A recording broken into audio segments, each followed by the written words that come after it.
Chapter 709.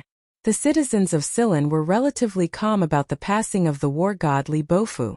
This was probably because they had seen far too many life-and-death separations after decades of bitter war against the empire.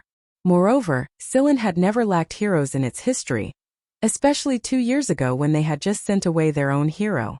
That was why they expressed their condolences and showed the most sincere respect for the old man's passing. Life quickly returned to normal after that. In fact, no matter who lived or died, the universe would always develop as it had been. Even the people of the capital ring had to mainly focus on their work study, or denounce the shameless monopolies on the internet. This was life. In the morning, Sulu held little Watermelon's hand and walked into the school. Under the awe-inspiring gazes of the teachers and students, he smiled and said goodbye. The little girl turned back and smiled sweetly, her black hair and fluffy plaid skirt dancing a waltz. Sulu did not leave. He found a few technical books on turbochargers in the school library, and sat silently by the window behind the tall bookshelf. Using the bright sunlight outside the window, he carefully read the books, trying to grasp the old and slightly primitive mechanical principles as quickly as possible, and how to match them with the cutting-edge quasi-quantum engine. The whole morning passed like this. When the bell rang, he looked at the sunlight outside the window, squinted his eyes and stretched lazily. He then walked to the bottom of the teaching building and took little Watermelon from the young female teacher. He was a little embarrassed to ignore the young female teacher's admiring and shy eyes. He lowered his head and led the little girl through the sea of people in the school, and found a very inconspicuous red oil restaurant to pass the time. Then in the afternoon, Sulu threw himself behind the tall bookshelf in the library like a soft cotton pillow. Because the angle of sunlight had changed, he chose a window facing west and continued to read in silence. Occasionally, he would pick up the military water bottle and drink a few mouthfuls of water. When the bell rang again, he went to the bottom of the teaching building and experienced the shy and admiring eyes of the young female teacher again. Although this female teacher and many other young female teachers in the school had been looking at him like this for a few months, he was still embarrassed. So, he lowered his stubborn head that he usually found difficult to lower. He held the little girl's hand and broke through the sea of people in the school as if he was escaping. When they returned to the old mansion in Wei Tu district, Fatty Tian would sometimes wait in the dining room with a knife and fork, and sometimes he would disappear without a trace. It was said that he had gone to the 2nd Rapid Response Brigade to compete in drinking. Zhong Huiyan, on the other hand, would use her fastest speed to rush upstairs, take a shower, wash her hair, and change into beautiful household clothes. Sulu, on the other hand, would take advantage of this time to cook a few home-cooked dishes in the kitchen and a large pot of rice. After Zhong Huiyan bit her lip and stubbornly expressed that she was only willing to eat the food he cooked, the responsibility of cooking in the old mansion fell on him. Suli's appetite was still as exaggerated as always, so it took a long time for him to cook a big pot of rice. By this time, Zhong Huiyan would have already washed herself clean, held a large white towel and skipped downstairs. She would quietly stand in front of him and then lower her head to hide in the white towel. Sulu wiped the little girl's wet hair quickly, simply, and even a little rudely. The cigarette in his mouth would often leak some ash. At times like this, he would often narrow his eyes and recall the homework content and key points in the parents' handbook. He would think about where to start the tutoring after dinner, and whether he should not go too deep into it. It seemed a little too early for a 6th-grade student to come into contact with theoretical physics. School, waiting lunch, waiting dinner, tutoring, storytelling, and waiting for the little girl to fall asleep. This was Suli's daily routine in the Westwood Sunset State. After being banished from the capital ring, the Federation government did not arrange any specific work for him. Naturally, the negotiations with the Empire's underground resistance were handled by professional negotiators. The military equipment test project in the Armaments Assembly Base was also handled by the Ministry of Defense and the Shell Motor Company's technical department. All Sulu needed to do was to attend a few cocktail parties to strengthen friendship and appease the anger of Mr. Mu-En and the other Outlanders. Other than that, there was nothing else to do. Therefore, he began to silently act as a guardian. According to the life attitude he had cultivated over the years, he should do what he did well. He tried his best to play the role of a male babysitter. This kind of life seemed a little boring and monotonous, but Sulu could adapt to it very well. This was because in this kind of boring and monotonous life, there was the word peaceful life that he liked very much. Compared to the battlefield full of blood and smoke, the Vanity Fair full of conspiracies and violence, he felt that his current life was as gentle and happy as the clouds. Why does the wave content of electrons begin to collapse when we observe them? Zhong Huashan, who was wearing a pink nightgown, was curled up in a corner of the sofa.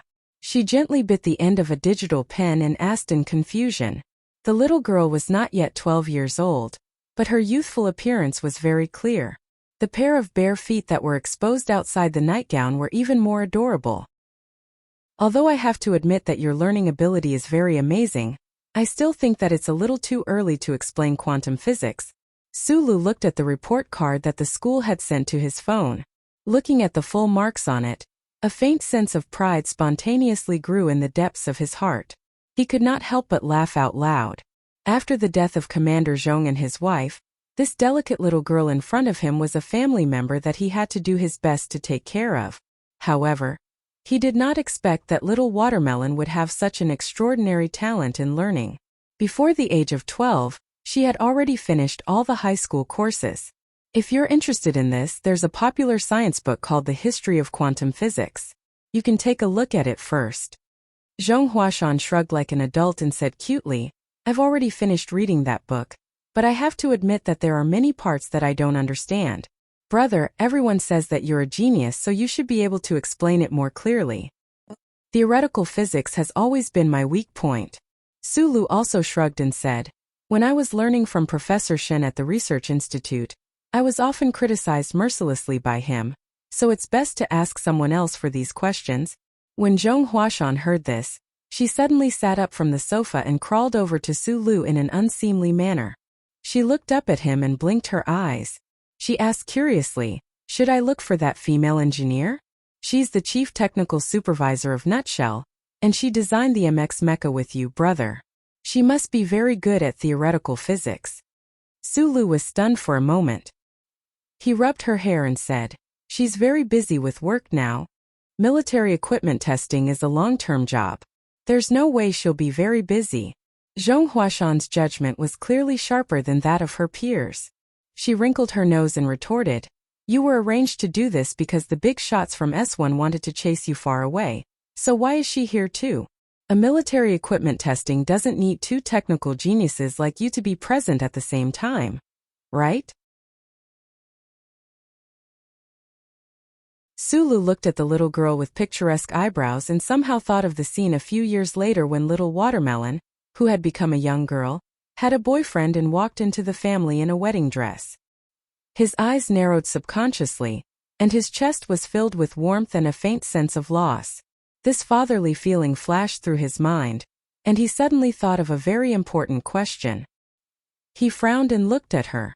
After a long while, he hesitated and asked, how is the school's adolescent education? I saw that there seems to be a task requirement on the parent column in the electronic manual. Brother, what do you want to ask? Zhong Huashan opened her big eyes and looked at him curiously. Sulu was deliberating his words. If Mrs. Zhong was still alive, of course, it wouldn't be his turn to deal with these things. But the problem at hand was that the entire old house in Weili 2 district was full of a group of special elite men. Even the big fat white rabbits behind seemed to be male. I understand. The clever little girl reacted quickly. She glared at him, put her hand in front of her little face, and said quietly, first, I haven't come yet. Second, even if I come, I can handle it myself. This doesn't require a high IQ. By the way, you don't have to worry about these women in the future. She followed up with a reminder. She grabbed the hem of her nightdress and said angrily, I'll be shy, okay? The words woman and shy directly broke down Su Li's psychological defense. He stared at the little girl in front of him and was speechless again. After a long time he came back to his senses. He coughed twice and said, we'll continue the discussion about the accuracy of quantum physics tomorrow night. Go to sleep quickly. We still have to go to the south tomorrow. Zhong Huashan stood up from the sofa, lifted the hem of her nightdress, and bowed obediently with a smile. Then she rushed to the bedroom screaming. Her short black hair was so cute, The 72nd year of the constitutional calendar was an election year. Before the presidential election in autumn, the first thing to take place was the election of members of parliament and governors at all levels. The West Woods district was no exception. 1/3 of the district's members of parliament would be rotated. At present, the federation was peaceful and the whole society was united. In contrast, the West Woods district, which was still in civil strife and the strong infiltration of the federation, appeared to be in a storm. The election of members of parliament was very important. In order to consolidate or protect the traditional interests of the Zhong family in the West Woods political circle, the Zhong family had to make a strong statement. In the past few days, in addition to his daily studies, Sulu often had to take Zhong Huashan to various places in the West Woods to support the candidates who were close to or loyal to the Zhong family. As the little princess of the Zhong family, this was the right and duty of Zhong Huashan.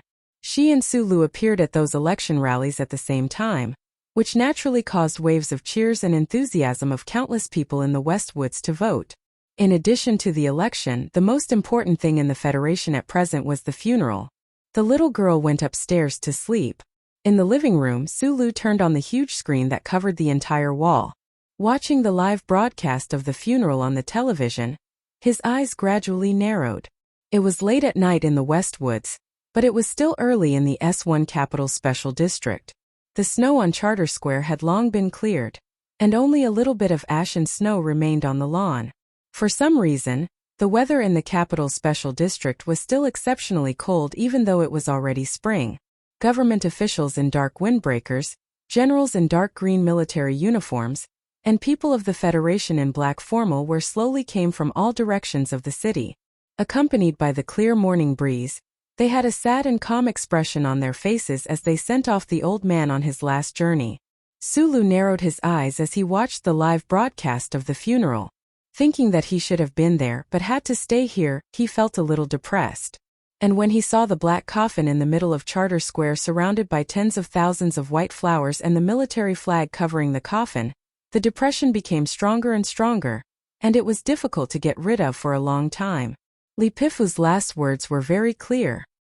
He wanted to be buried in Philadelphia, and he wanted to be buried in the back mountain of Philadelphia instead of the lakeside because he had occupied the beautiful scenery for many years.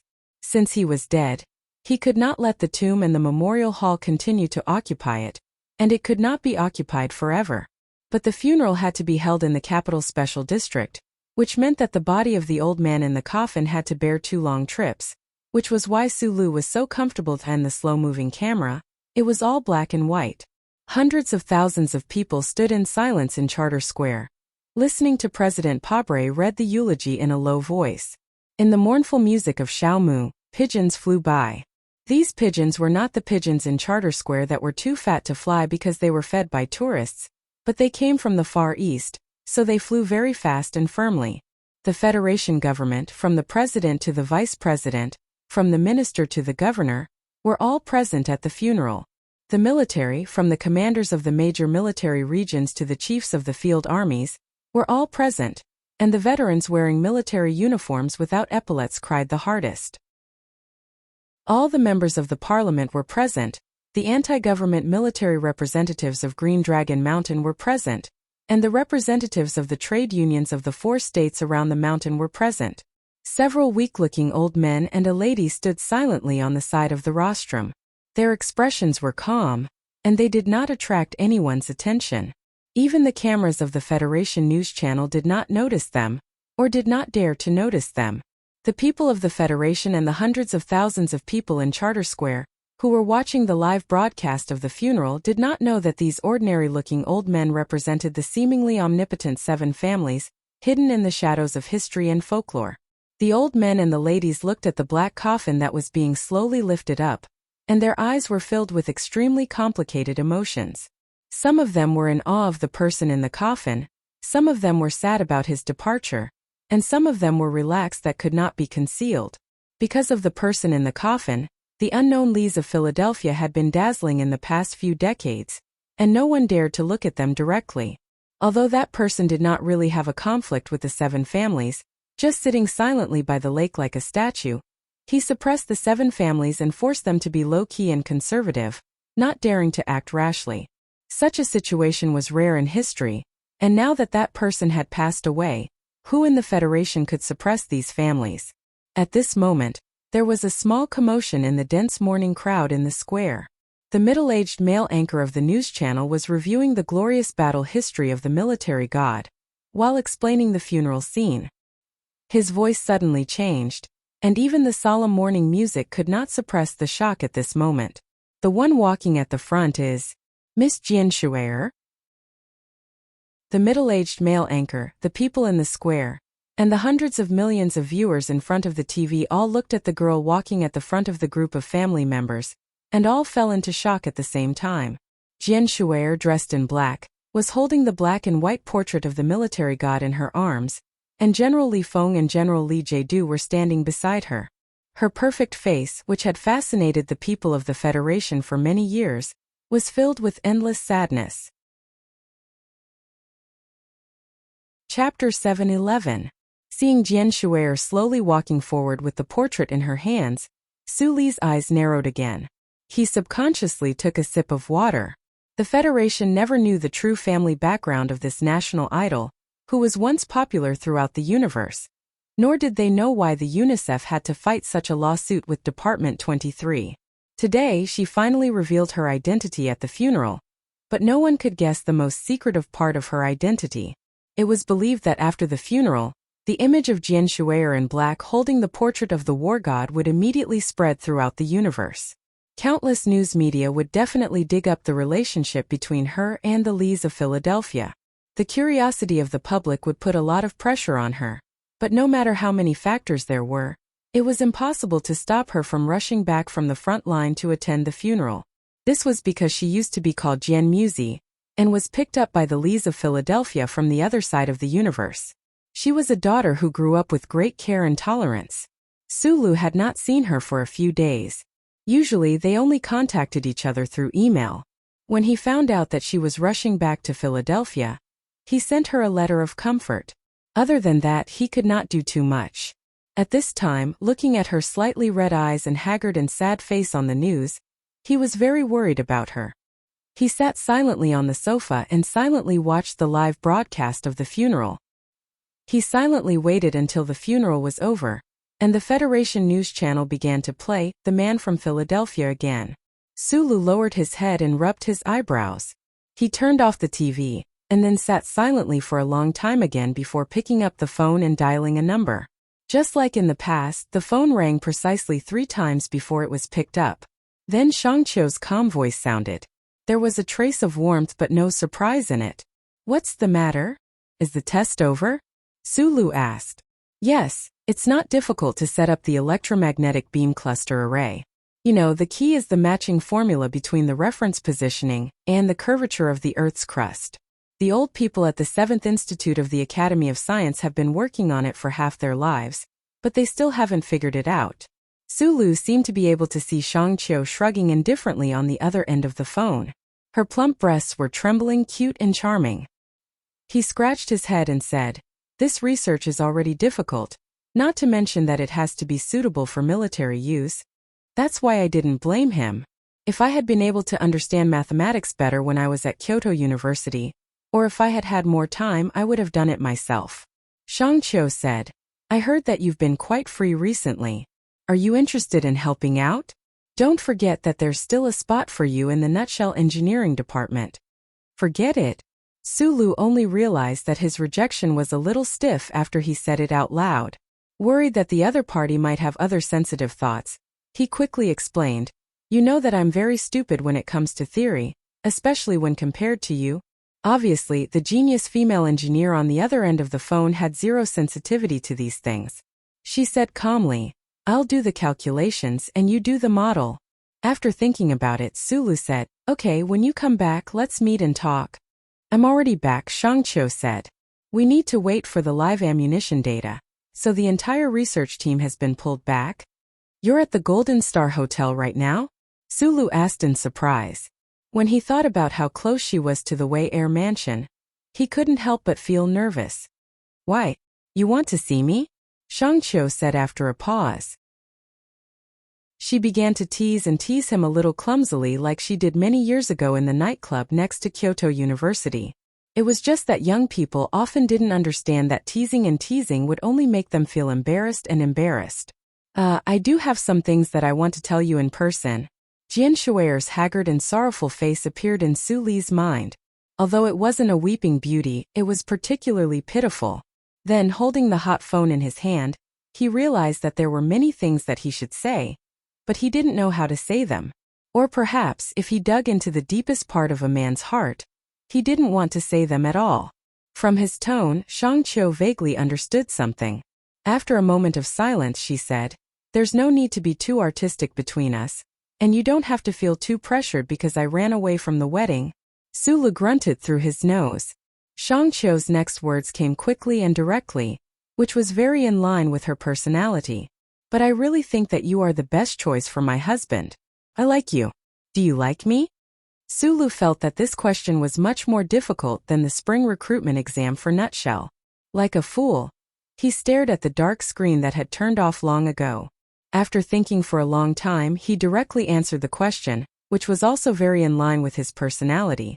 "I like you. That's a very good thing," Shang Qiu said calmly on the other end of the phone.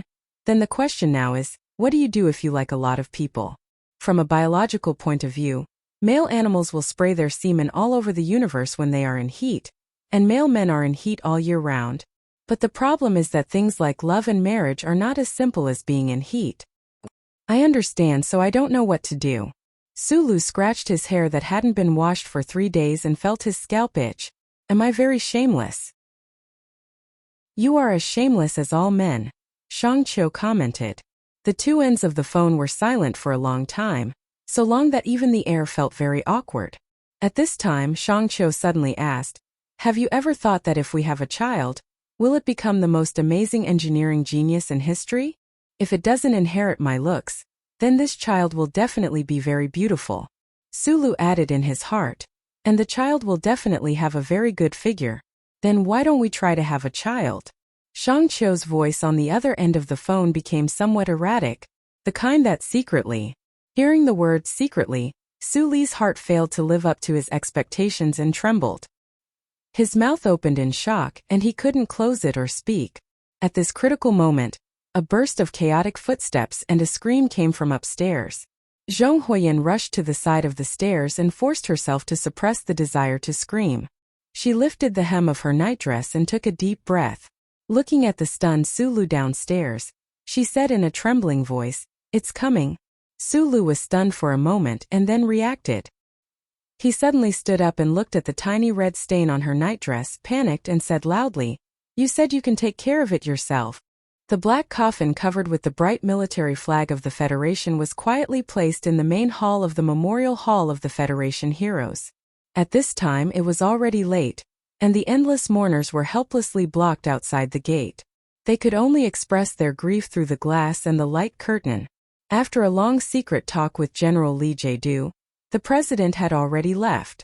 After all, there were still countless important matters waiting for him to decide on in the Federation and in the front line. Immediately afterwards, those generals with sorrowful expressions were also gently persuaded away by Li Zidao. These old generals who had followed the war god Li Zidao to the north and south in the past were already old, and it was very difficult for them to endure for a long period of time while grieving. In the quiet night, the Lees of Philadelphia guarded the coffin of the old man. Although it was called the Lees, in fact there were only 3 people. As the night gradually deepened, Jian Shui'er, who was attacked by grief and fatigue, finally couldn't take it anymore. She leaned against the pillar and fell asleep. Li Jiedu looked at the logistics officer who covered the girl with a green military blanket and waved his hand to call Li Feng over. "Send your aunt to the room next door to rest. Also, tell the Ministry of National Defense not to let the reporters disturb her for the next few days." General Li Jiedu gently asked the staff to go to rest. Then he walked to the side doors on both sides and gently closed them. At this time, he was the only one left in the spacious memorial hall of the Federation heroes. There was also a black coffin covered with the Federation's military flag. He moved a stool to the side of the black coffin, took off his military cap, and casually placed it on the black coffin. Then he sat down and let out an almost inaudible sigh. The spacious hall was dimly lit. Li Jiedu gently placed his palm on the black coffin. His expression was calm. His gray hair, the wrinkles at the corners of his eyes, and his tired expression gradually merged with the atmosphere. Suddenly, he turned his head and quietly looked at the black coffin. His gaze seemed to want to penetrate the thick specially made coffin and look at his father lying quietly in the military flag. Just like that, Li Jiedu sat beside the coffin for an entire night. He didn't speak, didn't drink, didn't eat, just sat there in silence. His palm was always calmly placed on the black coffin.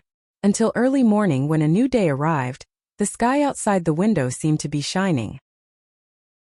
Li Jiedu's hair seemed to be whiter, and the wrinkles at the corners of his eyes seemed to be deeper. He was increasingly tired. Then he calmly said to the black coffin, "Father, before you fell ill, there are some things I didn't have time to tell you. Today I want to tell you. No matter how great a person is, there will come a day when he will rot. Take you for example. Perhaps in just one night, your body has already decayed.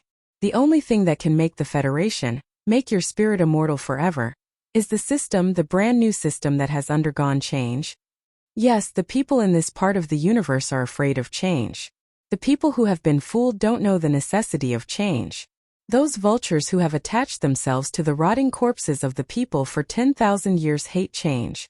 They who control the parliament will never allow this kind of change to happen.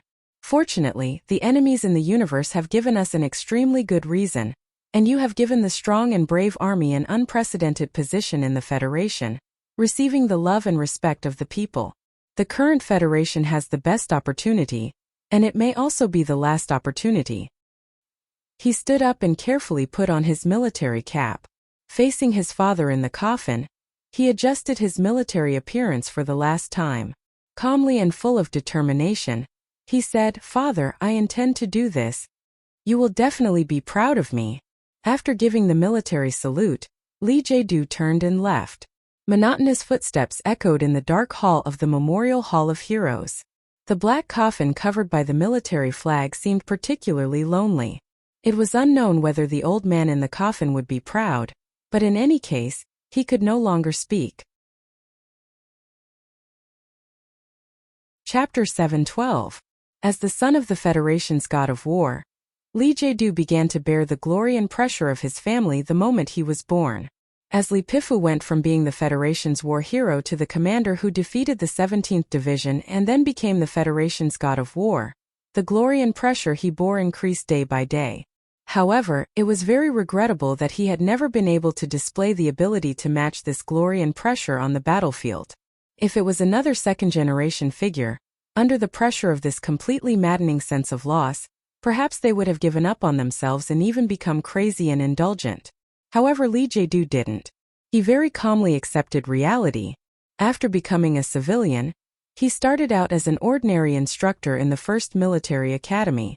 Relying on his outstanding knowledge and excellent qualities, he gradually became an associate professor, dean, vice dean, and dean. Other than a very short period of military assignment, Li Jiedu's military career was basically spent in the first military academy. Thinking about it carefully today, countless young officers in the federal forces had received his teachings. General Li Jiedu was extremely low-key. This was the common understanding of the Federation's political and military circles. However, being low-key didn't mean that he was incompetent. There was one point that was very worth pondering. Those military bigwigs who came and went from the Lees of Philadelphia, when he was young, none of them dared to look down on him. They were used to communicating with him with an equal attitude. This was related to his family background, but it was also because these military bigwigs of the previous generation who were gradually fading from the stage of history had long discovered that the marshal seemed to have never doubted his son's excellence and character. This kind of trust between a strict father and a young son was very rare. It was even shocking and thought-provoking. There were two military bigwigs in the federal military who were known for their gentleness and elegance. One was Minister of Defense Zhou Yingxing, and the other was Li Jiedu, who was about to officially take over the position of chairman of the Joint Chiefs of Staff of the Federation. In a certain historical trajectory, the Federal Army, which was rapidly growing stronger with the war and gradually showing its autonomous will, should have entered the next era smoothly and gently under the control of the two big shots with scholarly demeanor. But now it seemed that the reality was not so. The next day, the black coffin covered with military flags was transported back to Philadelphia by a special plane. Surprisingly, Lee Jae-do did not go back. Instead, he took a special car to the Army Conference Center in the northern part of the capital special district. The gendarme at the iron gate raised his gun to his chest and saluted the general. The general smiled warmly and stepped in, walking along the quiet and deep corridor of the conference center. He didn't sleep. He had been sitting beside the coffin all night, but there wasn't a trace of fatigue on his face. His dark green military uniform was straighter than ever, and as he walked forward, his footsteps became straighter and straighter. At this moment, he was like a man who had been carrying a mountain of millions of tons on his shoulders for many years, and suddenly relieved all the weight and began to walk forward with confidence. He was also like a weak man who had been silently standing beside his father for many years, and suddenly grew up overnight. In front of the tightly closed door of the conference room, Lee Jae-do gently pushed the door open. Seeing the familiar faces, he couldn't help but smile slightly. There were 7 people sitting in the spacious conference room, and any one of these 7 people was enough to affect the overall situation of the Federation in some way. The acting director of the Bureau of Proclamation, Choi Jae-dong, stood up, held his hand, and said softly and sincerely, "My condolences." The deputy commander of the 2nd Military Region also stood up and saluted with a bang. Everyone in the conference room stood up, and the last one was the fat old man who sat in the middle of the room. He slowly stood up, held Lee Jae-do's hand tightly, and said in a deep voice, "Please take care of yourself. Just as my father once said, for the sake of the Federation, we should exercise our bodies and strive for more years of healthy work." Lee Jae-do held his hand and said, "Mr. Vice President, I will always remember these words." These important figures in the conference room rarely had the opportunity to gather together. Over the years, under the name of that organization, they had only gathered in a hurry 2 or 3 times.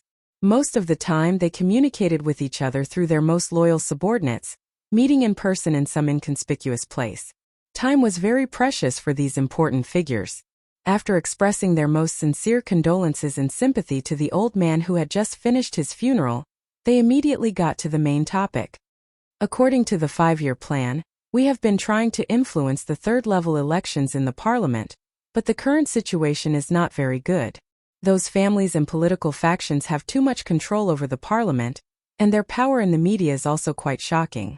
Therefore, the candidates we have proposed have only made progress in the state and district-level elections for the time being, and we have not been able to infiltrate the parliament at the management committee level. The important figure of the Federation Election Committee said in a deep voice, "Everyone, it seems that we need more patience to start from the seats in the parliament. The problem now is that those families seem to be vigilant, and we don't have enough time. Even if those old families are vigilant with their arrogance, they will still not make a strong reaction, just like the situation in the West Woods in this investigation." Someone frowned and retorted, "Regarding that case, the Department of National Defense has been under pressure, and the Department of Justice probably won't be able to hold on for long. This is what I am most concerned about. It seems that Colonel Su Lu has already given up on investigating this case. What else do we need to worry about?" The important figure of the election committee subconsciously glanced at the quiet General Lee Jae-do. Lee Jae-do did not speak, but picked up the teacup in front of him and took a sip. "The investigation by the Department of National Defense is not dangerous, but there is one thing I have to tell you. The archives of the association was invaded the day before yesterday, and it seems that someone is very interested in the things inside." Choi Jae-dong suddenly said. "Who?" "The suspect now is Shi Qinghai, a spy from Green Dragon Mountain. He is very professional and did not leave any traces. If it were not for the GPS of the central computer chip, I would not have any evidence." Choi Jae-dong rubbed between his eyebrows and said tiredly, "I don't know how much this person knows, and who he is working for. The 4 branches of the anti-government army in Green Dragon Mountain are now in a state of disunity. Who would think of using the ancient bell to do something?" Several important figures in the meeting room did not have any impression of Shi Qinghai, but after being reminded, They remembered that this person had participated in the assassination of Macklin. Instead, Lee Jae-do, who had been silent all this time, looked at Vice President Byron and said with a frown, "This person is very close to Sulu. What should we do? Investigate him. If he is dangerous, then get rid of him." Lee Jae-do said simply, then lowered his head and continued to look at the relevant files. As for why Teacher Xiaoqing is not willing to participate, it is because of the empty sense of honor of a soldier. I will talk to him in person later. Teacher Xiaoqing's loyalty to the Federation is unquestionable, Vice President Byron said with a heavy tone. Lee Jae-do slowly raised his head and said, "I don't agree with the change of cabinet members in the plan. Although the Department of National Defense is important and needs to be controlled, Minister Zhou should not be in the field. He is a talented person, and the war with the Empire needs his contribution. Besides, this will easily arouse the suspicion of that madam." Everyone in the meeting room thought about it and nodded slowly. Minister Zhou may not be our comrade, but the Federation needs him. Lee Jae-do lowered his head and continued, "Everyone, we are not schemers. Especially when it comes to the fundamental interests of the Federation, we should even take the initiative to take a step back." I agree with General Lee's position. Vice President Byron held the table with both hands and stood up with some difficulty. He rubbed his round belly in self-mockery and said calmly to everyone in the meeting room, "Everyone, we are not criminals who stop at nothing, nor are we businessmen who seek benefits at all costs. We are just people who want to do something practical for the Federation." The Vice President's expression turned solemn as he said in a low voice, "In history, we may be branded with an ugly mark, and we may be frivolously criticized by those literati as radical martyrs of the blind sun, but only you and I know what we are doing and why we are doing this. Everyone, a new era is slowly opening in front of us. The Federation is welcoming the best opportunity for change in history. What we need to do is to seize this opportunity for the Federation and not waver." Vice President Byron continued calmly, "And we do not need to waver. Right now, some people are saying that we need to be vigilant against the dark forces in the Federation government. Some people say that the so-called young and strong faction or radical faction has appeared in the army. In fact, these are all wrong. We are the Federation. We are the army. We represent the righteous tide of history. We are about to welcome a great victory for the common people." Westwood Sunset State, Old Mansion in Whaley 2 District. Zhong Huiyan, who was experiencing her first menstrual period, had completely lost the calmness that she had boasted about before. She curled up in a corner of the sofa with a thick blanket over her body. Because of the pain in her lower abdomen, her face was pale and pitiful. Only now did she know that she could not rely on books, knowledge and intelligence to deal with every obstacle in life. The little girl was very flustered, and Sulu, who had the thickest nerves in the universe, was not very calm either. Fortunately, Shang Qiu, who was on the phone at that time, heard the scream and then came to the old mansion of the Zhong family as quickly as possible under his pleading. At this time, Shang Qiu was busy in the kitchen. According to the professional habits of an engineer, she used a measuring cup to accurately cook the brown sugar water, and used a caliper in her eyes to calculate the size of the female products the little girl needed. She arranged everything in a very orderly manner. After everything was settled, Sula carried Zhong Huan into the bedroom. The little girl, who was in pain and helplessness, held his hand tightly and refused to let go. She asked to tell the latest joke. Shang Qiu leaned against the door and carefully read the drug description under the corridor light. She listened to the man with small eyes clumsily tell the cold joke that even she could not bear to listen to. She could not help but smile slightly.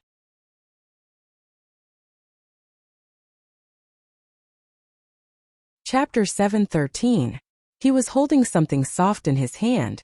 It was not accurate to say that he was holding it because it was too soft and tender. It was impossible to hold it with one hand.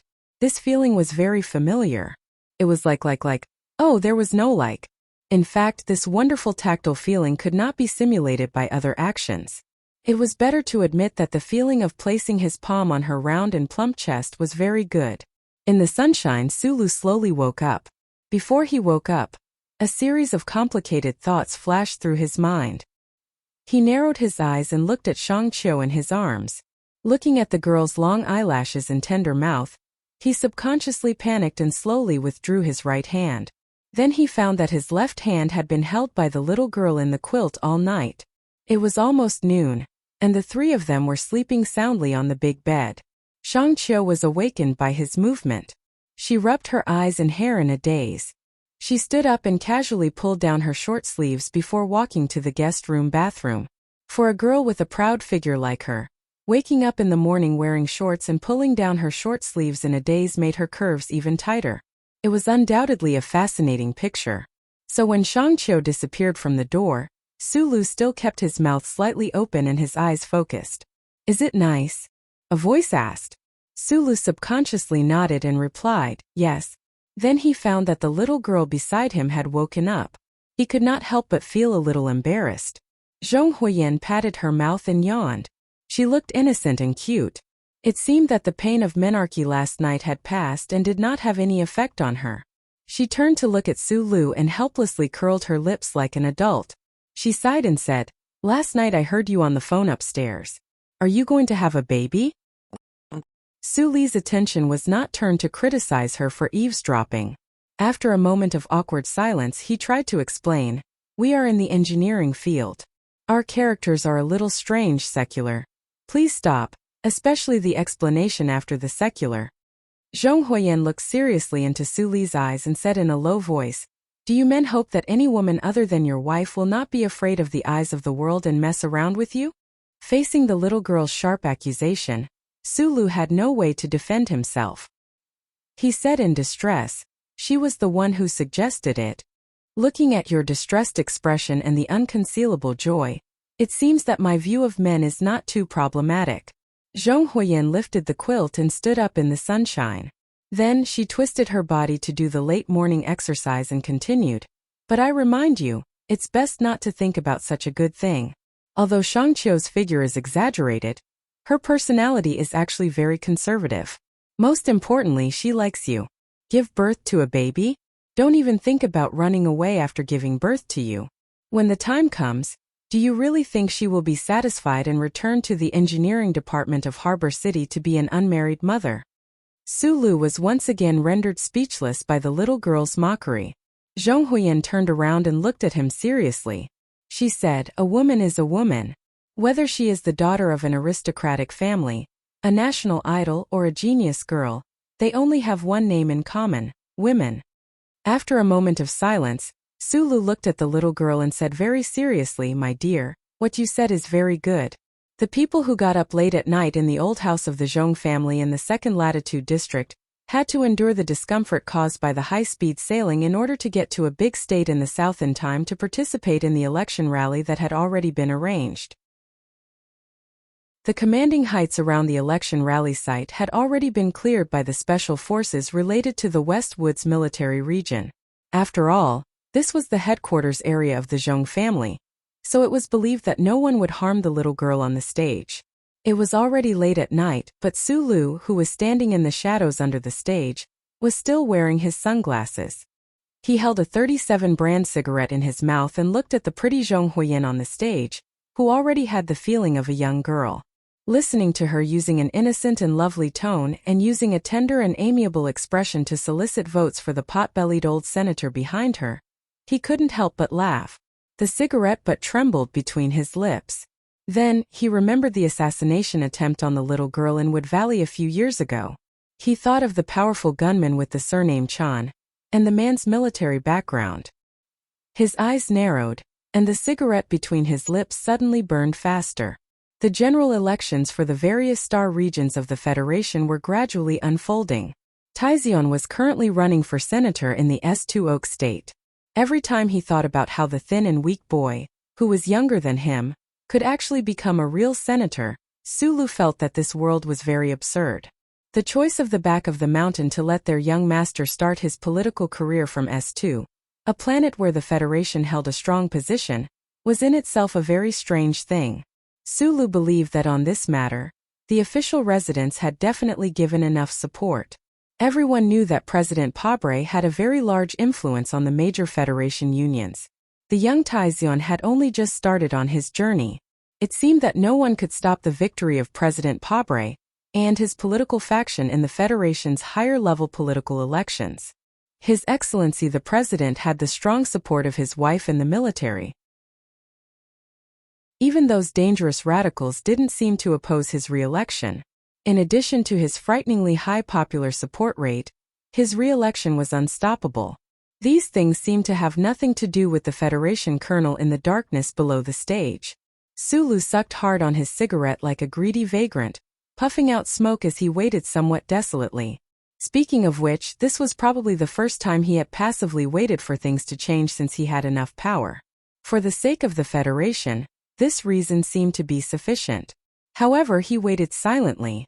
In the end, what would he be waiting for? The next day, Sulu waited for the latest situation report from the old thing, the Charter Central Computer. He was somewhat surprised to find that the chairman of the Federation's Joint Chiefs of Staff, Lee Jae-do, didn't return to Philadelphia with the old man's coffin. Instead, he directly took office and went to a certain military conference center to hold a high-level meeting. The problem was that the Federation's Vice President, Byron, and the Bureau of Proclamations Acting Director, Choi Jadong, also attended this meeting.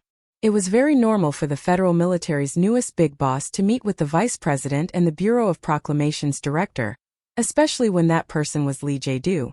Sulu naturally didn't suspect anything or be overly vigilant. However, out of caution, he tried to once again request the Federal Central Computer to access the surveillance video or audio archive. According to the First Constitutional Court and the Federation's privacy regulations, I will not arbitrarily archive the relevant content.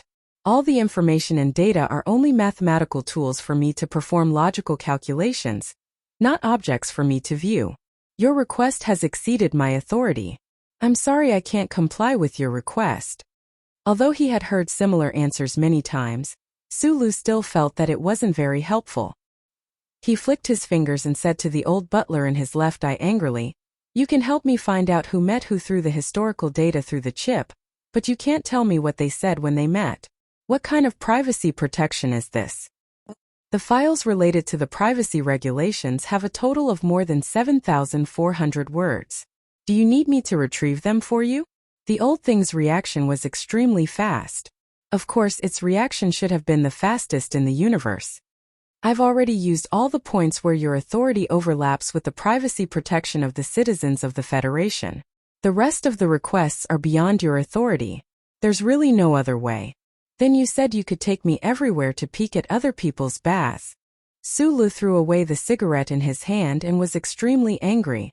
The Federal Central Computer's answer was very calm, very mechanical, and very sarcastic. That's a joke. It seems that you really don't have a sense of humor. Suli's chest was stifled by these words. After coughing a few times, he angrily said, "What the fuck are you laughing at?" This time it was the old thing's turn to be angry.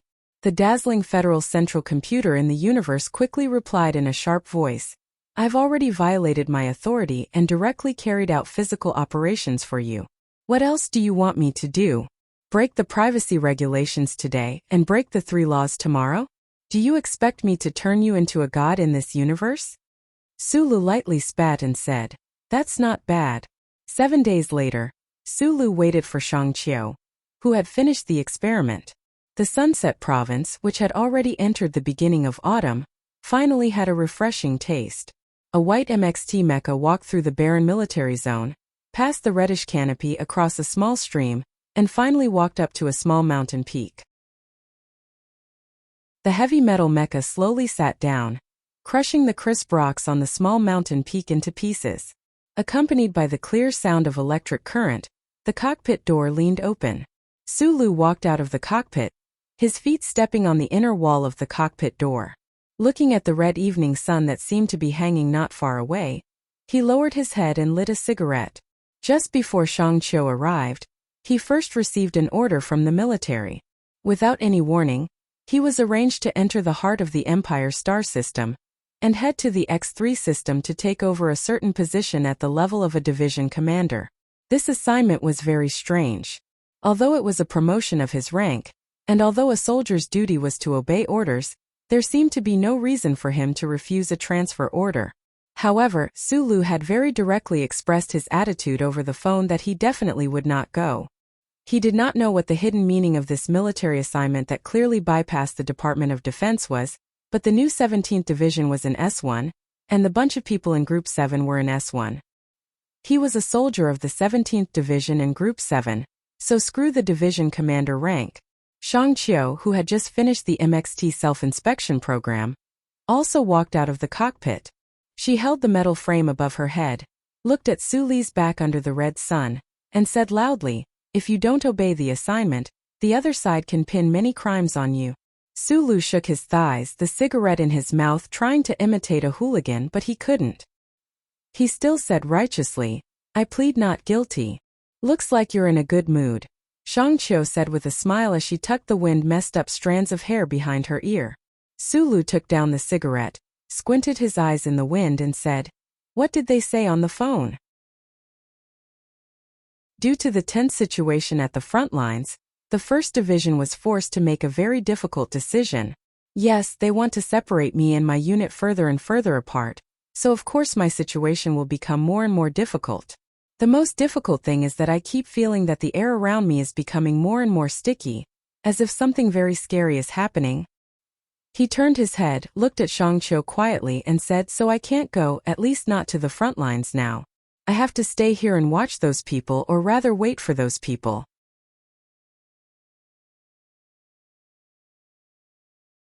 Chapter 7:14.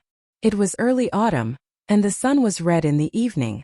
The white MXT mecha was squatting quietly like a statue thinking about some philosophical problem. The hatch was still open. Su Lu sat on the edge of the alloy cabin wall, his feet hanging 5 meters in the air, like a naughty student sitting by the window on the 3rd floor of a school. His body was very relaxed, and it was hard to notice that he was holding a data cable without the rubber covering. Of course, there was also no way to see that there was qi flowing quickly in his body and gushing out from his right arm. Shang Qiu looked at his back under the setting sun, and her pupils could not help but shrink in shock. As an engineer, she could not understand the scene in front of her eyes. The thin leaves on the ground were swept up by the early autumn wind, and they whistled and flew in circles in the valley. However, when they reached the top of the MXT, they could not touch Su Li's body. About half a meter away, they twisted and fell and did not rise again. Su Li's body was constantly emitting some kind of heat. No, because he couldn't feel any heat, it should be some kind of energy. This kind of energy caused the rays of light from the red sun to appear abnormally distorted. Shang Qiu felt a little headache. She rubbed her forehead, lowered her head, and looked at the curve on the data display screen again. After a while, she shook her head and said, "There is a reaction. The unit cross-section charge anomaly is very clear, but it has no meaning for the transmission of information. It's just some clutter." Su Lu sighed softly, loosened his grip on the data cable, and raised his left arm to wipe the sweat on his forehead. What's going on? For a genius engineer, everything that she saw just now made Shang Qiu have a strong desire to research.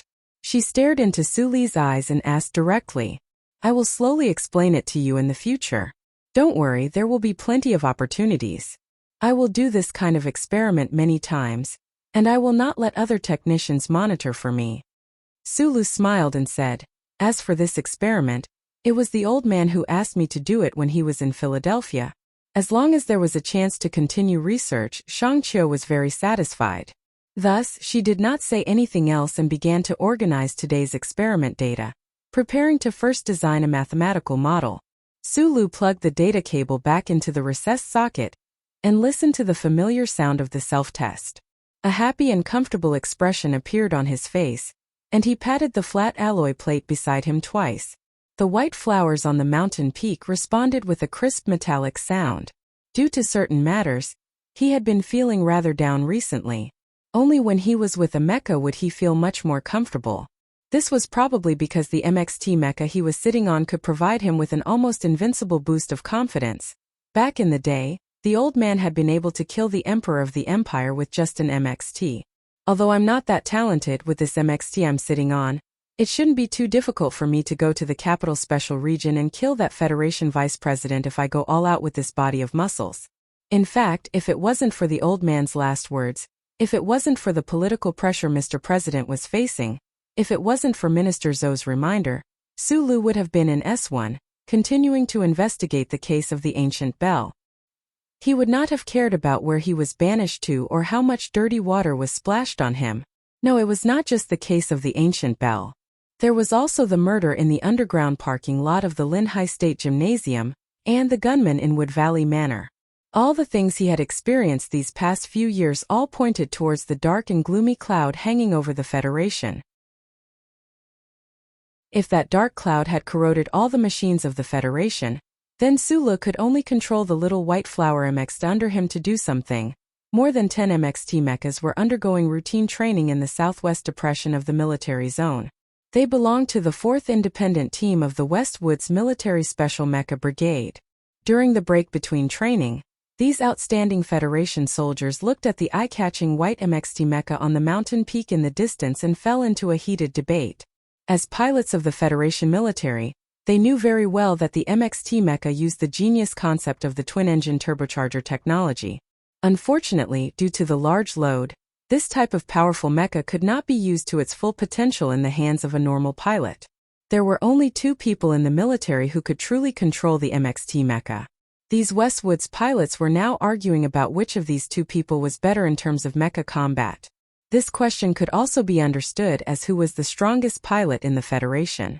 Nowadays, no one mentioned the captain from a long time ago, Colonel Lake, who liked to wear sunglasses.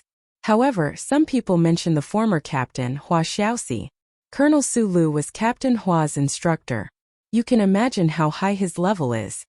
A Westwoods pilot with a cigarette in his mouth said vaguely, "Of course Madman Lee is strong. After being a soldier here for so many years, he really is invincible in the military. However, that's in terms of individual combat. Speaking of mecha combat level, Sulu and Madman Lee once fought a match at the old moon base. Didn't you see the WikiLeaks video online?" The person beside him said, unconvinced. "That's because the Federal Academy of Sciences Purple Sea is too fucking useless. It's not as good as the little white flower made of fruit shells." But don't forget, before the Purple Sea self-destructed, Colonel Suli's little white flower was beaten into a pitiful little cabbage by Madman Lee. Madman Lee, that's the grandson of the war god. Speaking of tongue twisters, according to this, Colonel Sulu was personally chosen by the war god to be his successor. If Madman Lee is stronger, why didn't the war god choose his own grandson to be his successor? Why did he choose an outsider instead? That's not interesting. Colonel Suli's traitorous teacher is the war god's younger brother. This relationship can't be that big. Sulu, who was sitting at the edge of the White Flower MXT's cockpit door and smoking, did not know that many soldiers were excitedly discussing him in the distant depression. He only thought of the time when he was on the glacier battlefield in 5460 that was ravaged by a blizzard and electromagnetic storm a few years ago. He seemed to have also sat like this on the cockpit door. Lao Bai was beside him on a white MXT, while Shi Qinghai and a group of soldiers were standing on the snowy ground. Everyone took out cigarettes and held them in their mouths as they looked at him, waiting for him to extend the hot barrel of the MXT's mechanical arm to light their cigarettes. Such an interesting, warm and manly military life. It had been a long time since he had relived it. Looking at the current situation, he didn't even know if he had the chance to return to the division. He waited and waited. If it didn't happen while he was waiting, then it could only happen while he was waiting. Did he really have to wait until the election was over? The president had won, and General Lee Jae-do had complete control of the military situation before those cases could continue to be investigated? Sulu didn't know if he could wait that long. The most important thing was that those people didn't seem to be prepared to wait any longer. Recently, he had already felt some strange and cold omens. His communication with the presidential palace and the Ministry of National Defense had suddenly become extremely difficult. It was as if some kind of invisible force was gradually exerting its power. In the spring of the 72nd year of the standard constitutional calendar, he was in the West Woods Sunset State. It was a very cold autumn. At that time, Colonel Sulu definitely wasn't being pretentious. He was subconsciously using the Mech Darlin's thick pipe to light a cigarette. What does this mean? It means that his microcontrol has reached an extremely terrifying level. It means that he is subconsciously extremely confident in his control of the mech. A few dozen tons of steel, and he is controlling it as if he is controlling his own body. Once again, this isn't being pretentious. This is truly awesome. Everyone at the scene was violently shocked. Among the Westwood's pilots who were training in the low-lying areas, there was a person who admired Sulu very much. He waved his arms and exclaimed in admiration. There were at least 700 to 800 soldiers on the snowy slopes. All of them had cigarettes in their mouths, waiting for that white MX to use the Darlin's thick pipe to light their cigarettes. You guys didn't see that scene. It was very impressive. Don't fucking brag. How did you see the cleanup operation between the 17th Division and the Special Forces Federation? Someone mocked. That pilot angrily explained at that time it was a front-line rotation.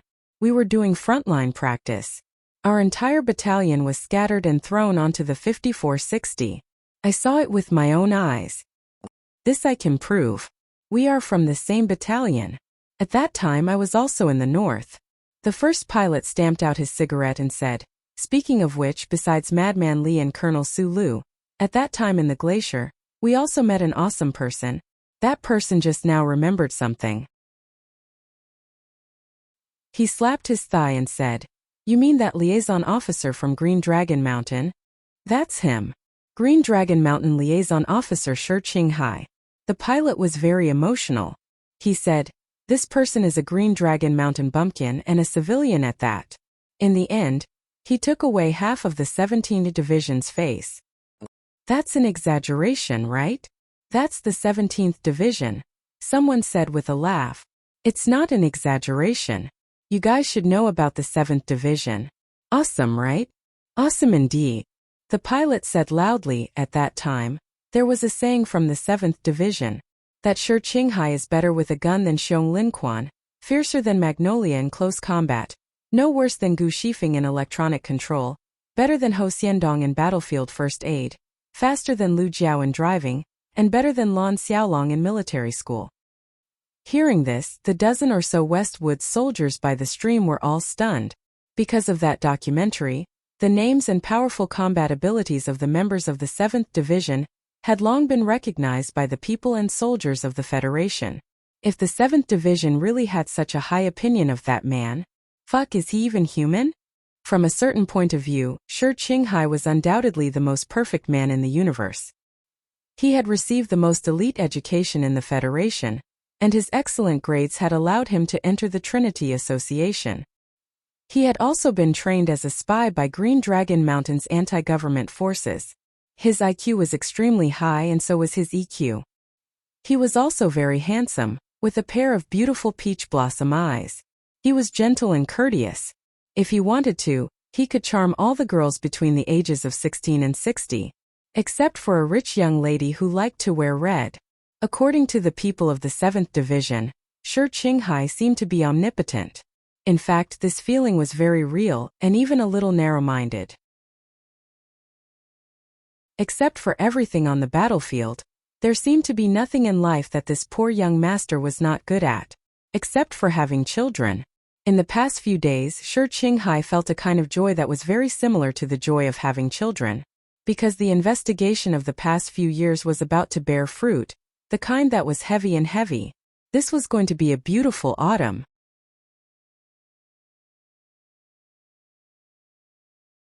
Chapter 7:15. Killing people, cooking, torturing people, washing dishes, tasting fine wine after a battle, playing the piano after a trial, planting flowers, carving and painting. He could repair wood or steel into a flower, and he could also take a few glass test tubes and buy some common chemicals from ordinary stores. He could tinker with extremely high-purity drugs. This kind of person would not starve to death. As a spy, he would definitely be the best spy. With ACW, he would definitely be the best sniper on the battlefield. If he retired from the army and entered the literary circle, he would definitely be the most popular star. If he wrote books, his works would definitely be the most popular. Even if he became a prostitute, he would definitely be the most expensive and best prostitute in the Federation. This was Shi Qinghai, Mr. Shi, a guy who came from a poor family but was exceptionally noble, according to conventional thinking. A person like young Master Shi should be living a happy life that ordinary people couldn't imagine. However, in reality, ever since he was a student, his life had been forced into darkness. That kind of loneliness where he had no one to accompany him, was actually not very comfortable. Why did he choose this path? In the long letter to Su Lu, he had mentioned it a little. It was because of his parents who died, because of the failed lawsuit, and some other reasons. The most handsome men in the literary circle were always found to be gay in the end.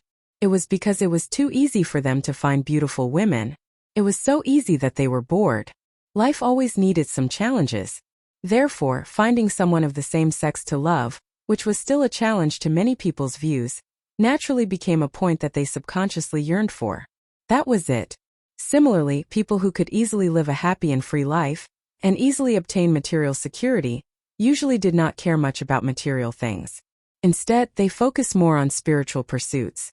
It should be noted that there were always two kinds of people in the Revolutionary Army, those who had nothing and those who had too much. The handsome revolutionary Shi Qinghai had been secretly investigating, especially after Su Lu was exiled from the capital ring. He silently raised the issue. Although he had no feelings for the Zhong family in the Westwoods, he was very interested in the people behind the scenes.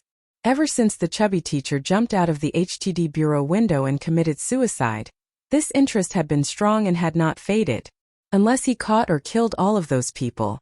After Du Shaoqing and his Iron 7th Division returned to the capital ring, he began to carefully collect intelligence in the periphery. He did not know when it started, but when he walked among the people in the streets and alleys in a hooded trench coat, he always felt as if someone was staring at him from behind. Shi Qinghai understood that this was an occupational hazard. As an intelligence officer, as he grasped more and more secrets and got closer to the truth, he felt that he could be killed at any time. Perhaps no one had discovered him, but this kind of nervousness could easily cause people to have illusions and even hallucinations in the end. Therefore, he increased his aerobic exercise and intake of lactic acid to reduce his anxiety. It was a pity that the sour soy milk in the apartment he rented for the past month did not taste good. Using a metal spoon to pick up the soy milk, Shi Qinghai muttered something unhappily. Wearing a tight sports vest, she looked at her reflection on the computer screen and couldn't help but be shocked. Why do I look more and more like an old woman who can't get married? In order to avoid seeing the sissy man wearing a headscarf, tight sportswear, and eating yogurt on the screen, he turned on the computer as fast as he could. Looking at the result on the screen, he put down the sour milk bottle in his hand in a daze. After a night of continuous cracking, the compatible assembly workbench finally opened the file. Shi Qinghai grabbed a few tissues and wiped the yogurt off his mouth. He quickly sat down in a chair, took out a cigarette, lit it, and put the cigarette case on the table. Looking at the eye-catching emblem at the top of the file, Shi Qinghai frowned and subconsciously looked down at the cigarette case. For many years, he had been used to smoking this brand of cigarettes. The first cigarette that he had passed to Su Lu through the Iron Gate was also of this brand. The cigarette case had 3 clear 7 written on it. The emblem on the computer screen was 3 clear 1. Trinity Association for the more than 10 billion citizens of the Federation. The best high school in the Federation was the Capital University Affiliated High School. The most difficult high school in the Federation was the First Military Academy. Countless geniuses and top elites gathered in these two famous schools. If a student could graduate first from the Capital University Affiliated High School, enter the First Military Academy as the top student, and graduate first from the First Military Academy several years later, he would be able to enter the legendary Trinity Association. Compared to the clubs in the famous schools in Lin Hai, the Trinity Association didn't have a long history. However, its strict and even somewhat frightening entrance requirements gave it a mysterious cloak. Today, there were only a dozen or so members of the Trinity Association in the Federation. Most of them were quite old and held important positions. Many people in the military knew that the current famous General Du Shaoqing was a member of the Trinity Association. However, very few people knew that the Vice President of the Federation, Li Jiedu, Chairman of the Joint Chiefs of Staff of the Federation, was an old member of the Trinity Association. Shi Qinghai wasn't unfamiliar with the Trinity Association because he was one of the few people who had the qualifications to enter the Trinity Association. However, because he had gone to Green Dragon Mountain to receive special training, he had passed by that mysterious invitation letter. Later on, too many things had happened in his life, so he hadn't come into contact with this organization. If someone wanted to check the membership list of the Trinity Association, it wouldn't be difficult. In fact, if Sulu hadn't given the exact times of those meetings, Shi Qinghai wouldn't have been able to link the dark forces in the Federation to this association. Looking at the list of words that quickly flashed by on the screen, Shi Qinghai frowned. He smoked a cigarette and didn't say a word. From the files, it could be seen that the Trinity Association's members had very few gatherings over the years. Moreover, the gatherings just happened to coincide with the times and places of the 3 so-called class reunions provided by Sulu. What did this mean? Back then, you wanted to recruit this young master into the organization. Why is it so difficult for this young master to investigate a case now? Shi Qinghai muttered with a cigarette in his mouth. He complained bitterly about the Trinity Association on the screen. His fingers quickly tapped on the keyboard, shifting the focus of his attention from the stolen meeting itinerary to the related miscellaneous documents. When he was in his 2nd year of high school, he had already become a certified public accountant jointly issued by the 3 districts.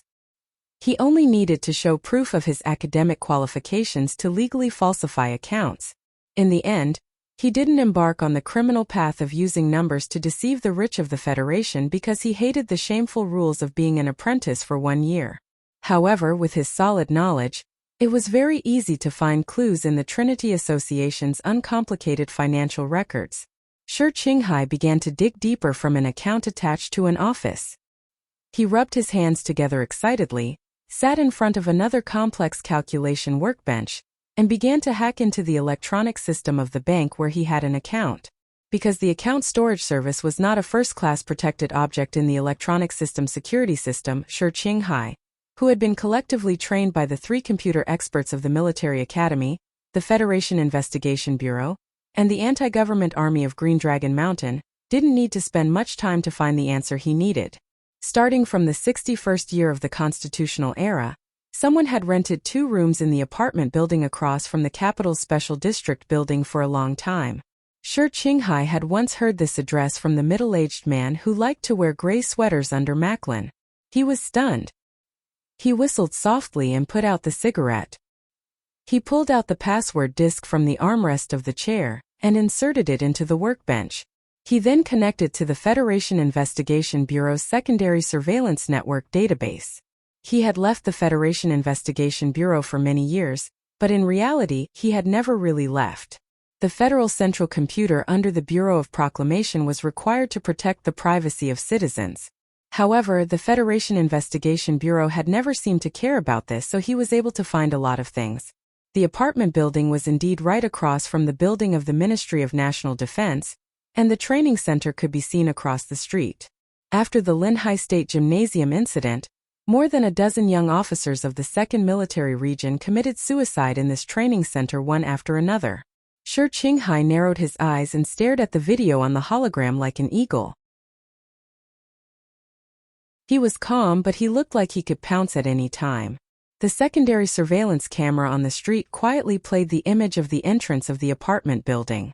A girl in red passing by in the spring, rolling leaves falling in the autumn, a handsome officer of the Ministry of National Defense with his cheating secretary, and an old citizen falling in the snow with crutches.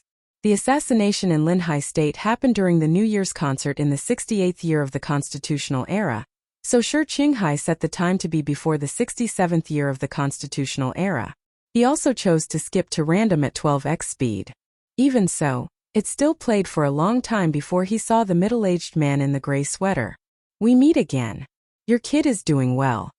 Shi Qinghai pressed the pause button and looked at the guy who was killed by his own bloody means. He rubbed his sore eyes and continued to search. He sat in front of the hologram of the computer for the whole night, watching the video. He didn't get bored, he didn't get irritated, he was calm and meticulous, and he didn't miss anything. When the sky gradually brightened outside the window, he finally saw the officer on the hologram. He walked out of the apartment building with his collar up and his shoulders shrunk. Through the corner of his military cap, he could faintly see the reddish-brown hair of the officer. Shi Qinghai's pupils shrank slightly. He lit a cigarette and put it in his mouth and took 2 deep puffs. Following the footsteps of the officer, Shi Qinghai quickly selected an area in the video database. It was as if he had returned to a few years ago, when he used the cameras all over the streets. He followed the steps of the officer again. Very fortunately, he did not get lost. He followed the officer all the way to the car, got off the subway, climbed up the hill, and then returned to an inconspicuous house. For the entire afternoon, no one came out of the house. Only in the evening did a black-haired officer silently walk out from the back door. Zooming in and sharpening the image, Shi Qinghai patted his face that was numb from lack of rest. He squinted at the face and greeted with a smile, "Hello, Shiminjin."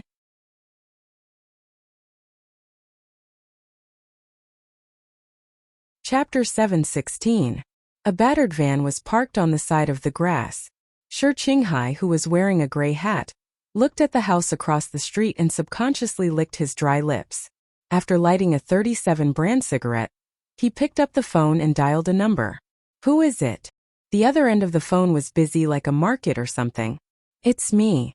Shi Qinghai leaned against the car window, holding the cigarette with 3 fingers and swinging it gently. "Oh, what's up? I'm going in." "Go ahead." The other end of the phone paused and added, "Be careful." Shi Qinghai hung up the phone and crushed the cigarette. He carried the professional cleaning company's standard box, whistled, and walked to the house across the street with his head down. He glanced at the barbecue stall hundreds of meters away and couldn't help but smile. It might not seem too difficult to find the house that Shiminjin used as a transit station, but in fact it was quite difficult. Shi Qinghai used his skills as a certified public accountant, a computer expert, and a burglar to find this place in one night. As the old saying went, Mr. Shi was omnipotent, except for having children. He had been secretly investigating this case for many years, so all he needed to do was find the relevant evidence and hand it to the president's residence through Sulu. He didn't have to worry about the follow-up issues. As for what the Ministry of Justice or the district prosecutor's office would do, it was none of his business. The house in the grass was getting closer and closer. Shi Qinghai glanced at the thickness of the dust on the window lattice and confirmed that the stronghold had not been abandoned. He raised his eyebrows in the shadows and glanced at the barbecue stall hundreds of meters away. He was used to working alone, but because he was facing a senior officer of the Iron 7th Division today, he threw a wind chime outside the block for extra security. The wind chime was his subordinate in Green Dragon Mountain. The two had worked together for many years, and it was probably the only person in the world that he trusted besides Sulu. He quietly pushed the door open and quickly found what he needed.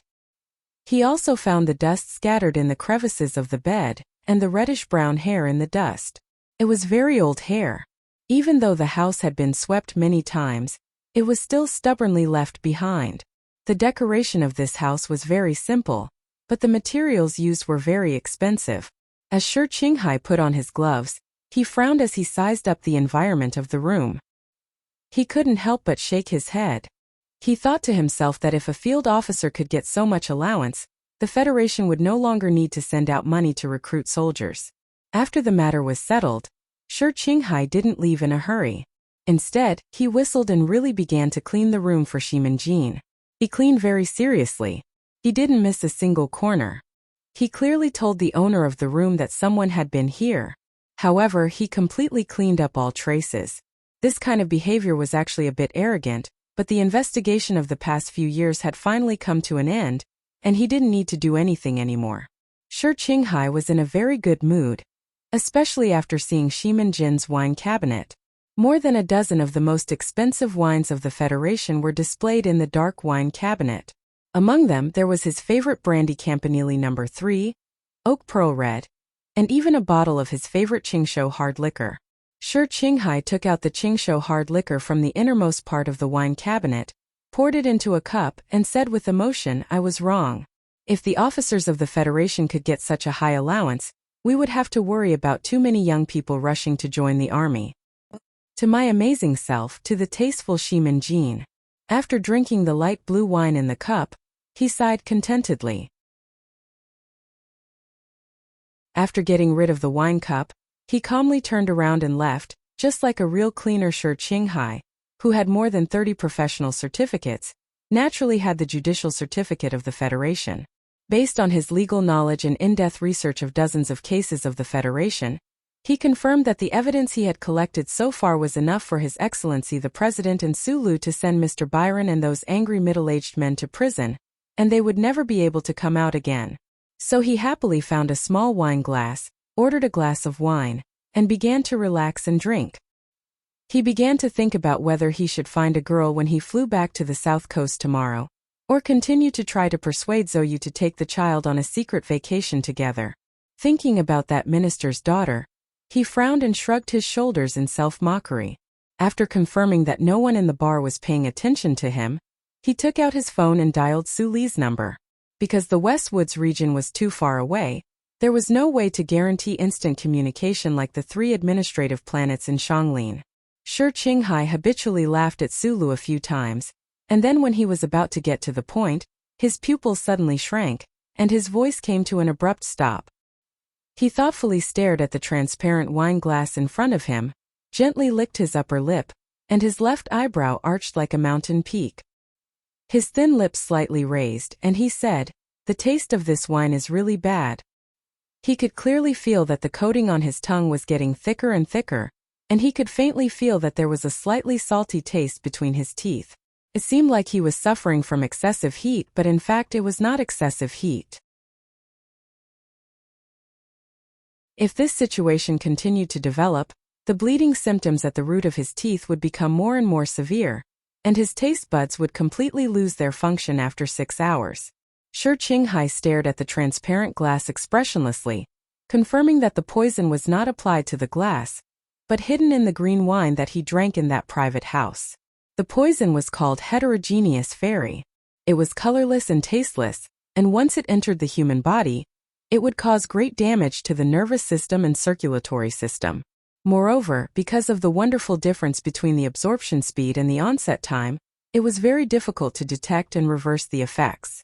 This kind of drug also had a very significant characteristic, and that was that it was unimaginably expensive. Just like his ACW. This was the knowledge that Shi Qinghai had learned in the first hospital, the Federation Investigation Bureau, and Green Dragon Mountain. However, he had never thought that someone would actually use such an expensive poison to kill him. "I was careless." He gently put down the wine glass, shrugged self-mockingly, and said, "And it was too wasteful." He took out the money and put it on the table. He seemed to be calm, but in fact, he quickly left the bar's front hall and walked into the kitchen, where there were not many people. He opened the refrigerator and took out a bucket of milk, grabbed a piece of ginger, and then went to the toilet. When he walked into the toilet, he could feel that his leg muscles had a tendency to relax, and the most troublesome thing was that his vision was obviously a little blurred. He picked up the milk bucket and gulped it down, then turned on the faucet and gulped down the clear water. He then ran to the cubicle, opened the door with force, and politely asked the waiter who did not have time to pull up his pants to leave. He looked down at the feces in the toilet and stuck his finger into his throat. With a wah sound, a mixture of clear water and milk was vomited out. Shi Qinghai did not straighten his body until he had vomited all the contents of his stomach, and vomited out the disgusting yellowish-green gastric acid.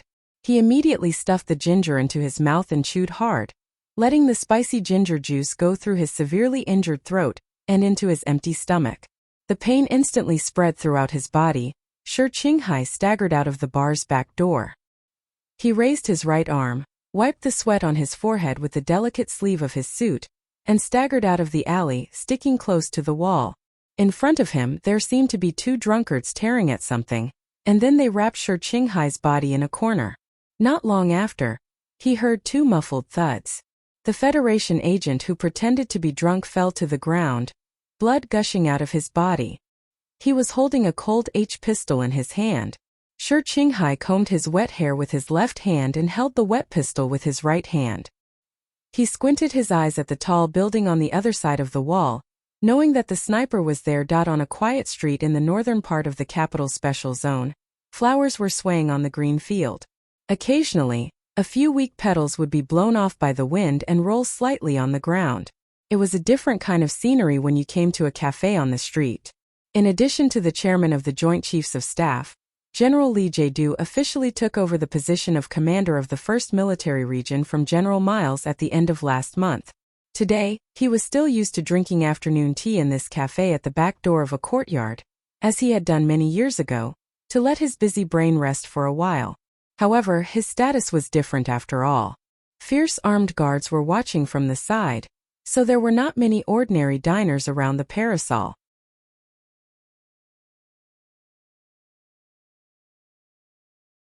According to the calculations in the past few years, I am sure that Colonel Su Li's authority is even higher than Mr. President's. This is very scary. I don't want Colonel Su Li to be too arrogant because of this authority, and thus walk on the wrong path. So I suggest that Director Cui should work from the inside, find out why the central computer gave him such a high authority, and find a way to remove his first-order authority at any time. It will be very difficult. Cui Judong's answer was very direct. General Li Jiedu raised his head, looked away from the newspaper, and calmly looked at Cui Jiedong, and said, well, if that day really comes, and if my speculation is not wrong, I will take charge of this matter.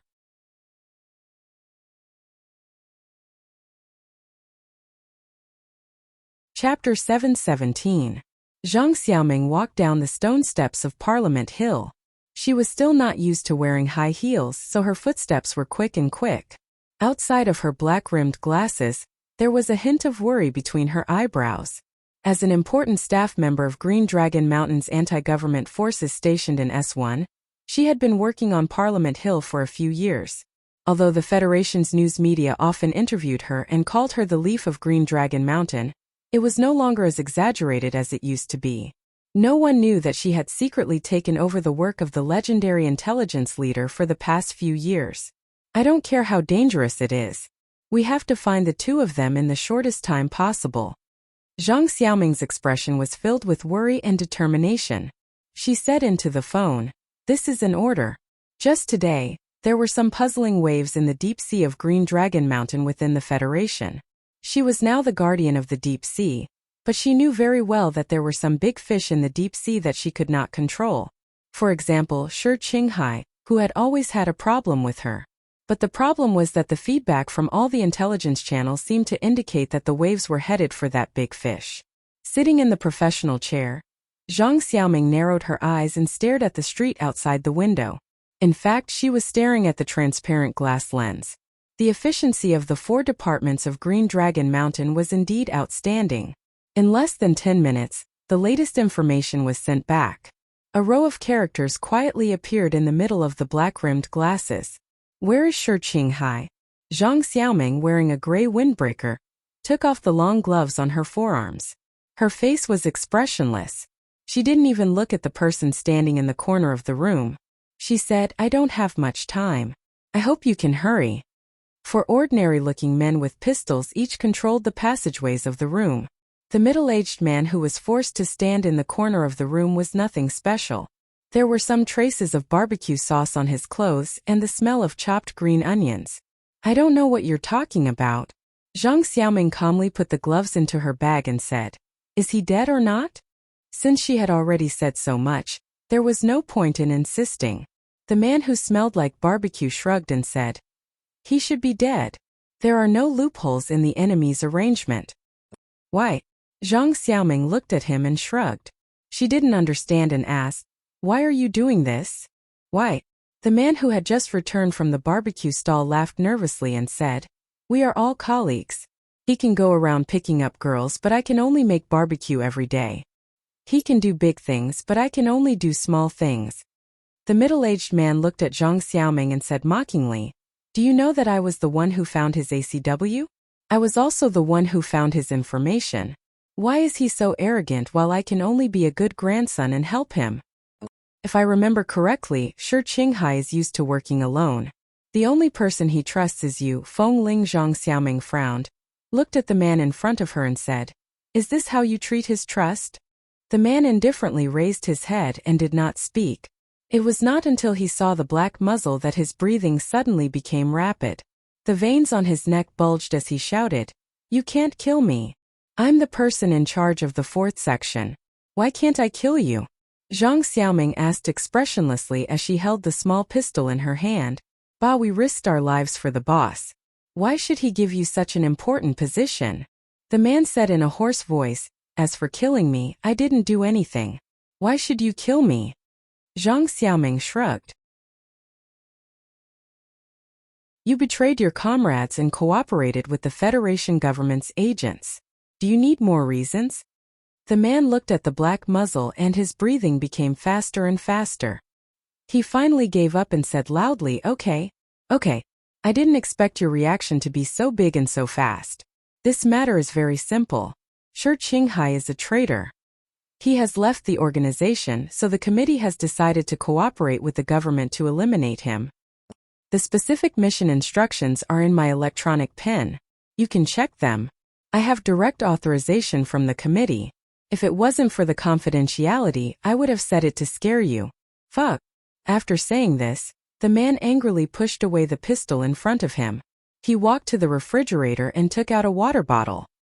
He drank in big gulps to relieve his previous nervousness and embarrassment. In the room, the 4 members of the Green Dragon Mountain's 4th section frowned and looked at each other. They did not expect that the old people in the committee would cooperate with the Federation government to deal with the strongest and most secretive big fish in the organization. You can leave first. Zhang Xiaoming put down her arm and waved to the 4 subordinates. The man beside the refrigerator wiped the water droplets on his chin and looked at her with a cold smile. He said, Don't be too impulsive in the future. Working people like us are like roasting eggplants. You can't rush things. Okay, I understand. Zhang Xiaoming raised the gun and pulled the trigger. The delicate little handgun made a crisp popping sound. The middle-aged man fell down with an expression of disbelief. There was a delicate bloody hole between his eyebrows. The water bottle in his hand splashed everywhere. Clang, clang, clang, clang. It finally fell on the remaining roasted eggplants and washed away the congealed green onions. Zhang Xiaoming walked out of the door and dialed a number. The expressions of her subordinates did not change. It was as if they did not hear the gunshot in the room. They vigilantly walked around her and escorted her to the entrance of the alley. Sulu, something happened to Shi Qinghai. At night in the Army General Hospital, there was a faint and comfortable white light between each building. The past presidents and the recently deceased military godly Pifu all left this world peacefully under the watchful eyes of the Army General Hospital's medical team. Bai Yulan's family, who had been in a coma for many years, was also in the intensive care unit of this hospital. In July during the wildfire, So you gave birth to a son for Shi Qinghai in this hospital. Although the father's name was Sulu, Shi Qinghai did not know this detail, but he knew that this was the best hospital in the Federation, and that some of the military drugs he needed could only be found here. After killing the 6 Federation agents, he left the area. On the way, he changed into a new set of clothes and threw everything that could be implanted with a GPS chip into the underground sewer. Then, he quietly walked into the back door of the Army General Hospital. A faint blue light emitted from the magical little device and refracted in his jacket pocket. It did not penetrate the fabric, but it successfully escaped the strict GPS chip scanning and grading. According to the index of the hospital's inpatient department, Shi Qinghai struggled to move his legs and walked into a nurse's lounge. He leaned against the wall and breathed heavily. He knew that his opponent was from the Federation government, so he naturally could not use his real identity to register for treatment. And those black market hospitals with chaotic management did not have the ability to treat him, no, even if it was just to ease the invasion of the poison. The Army General Hospital treated the nurses very well. The night shift nurses all had their own private lounge. Shi Qinghai naturally did not know who the owner of this lounge was, but from the neat decorations and delicate decorations, he could tell that this was a girl who loved life very much. Shi Qinghai's face was pale, and the waxy yellow color on his lips looked very strange. He took a deep breath and tore open his new pants that were soaked in blood. Looking at the bloody bullet wound, he could not help but frown. Judging from the way the Federation agents acted, they should belong to the military, not the Federation Investigation Bureau or the Special Task Force. Most importantly, they were not afraid of death and had amazing combat strength. After Shi Qinghai was poisoned, he killed several people in succession, but in the end he was hit by a bullet. At this time, the door of the lounge was pushed open, and a young nurse walked in humming a song.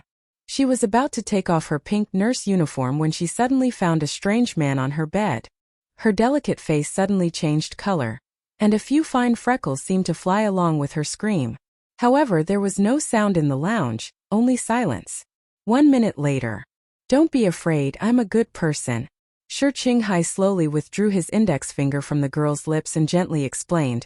I know it's a bit abrupt, please forgive me, but there are some reasons I have to do.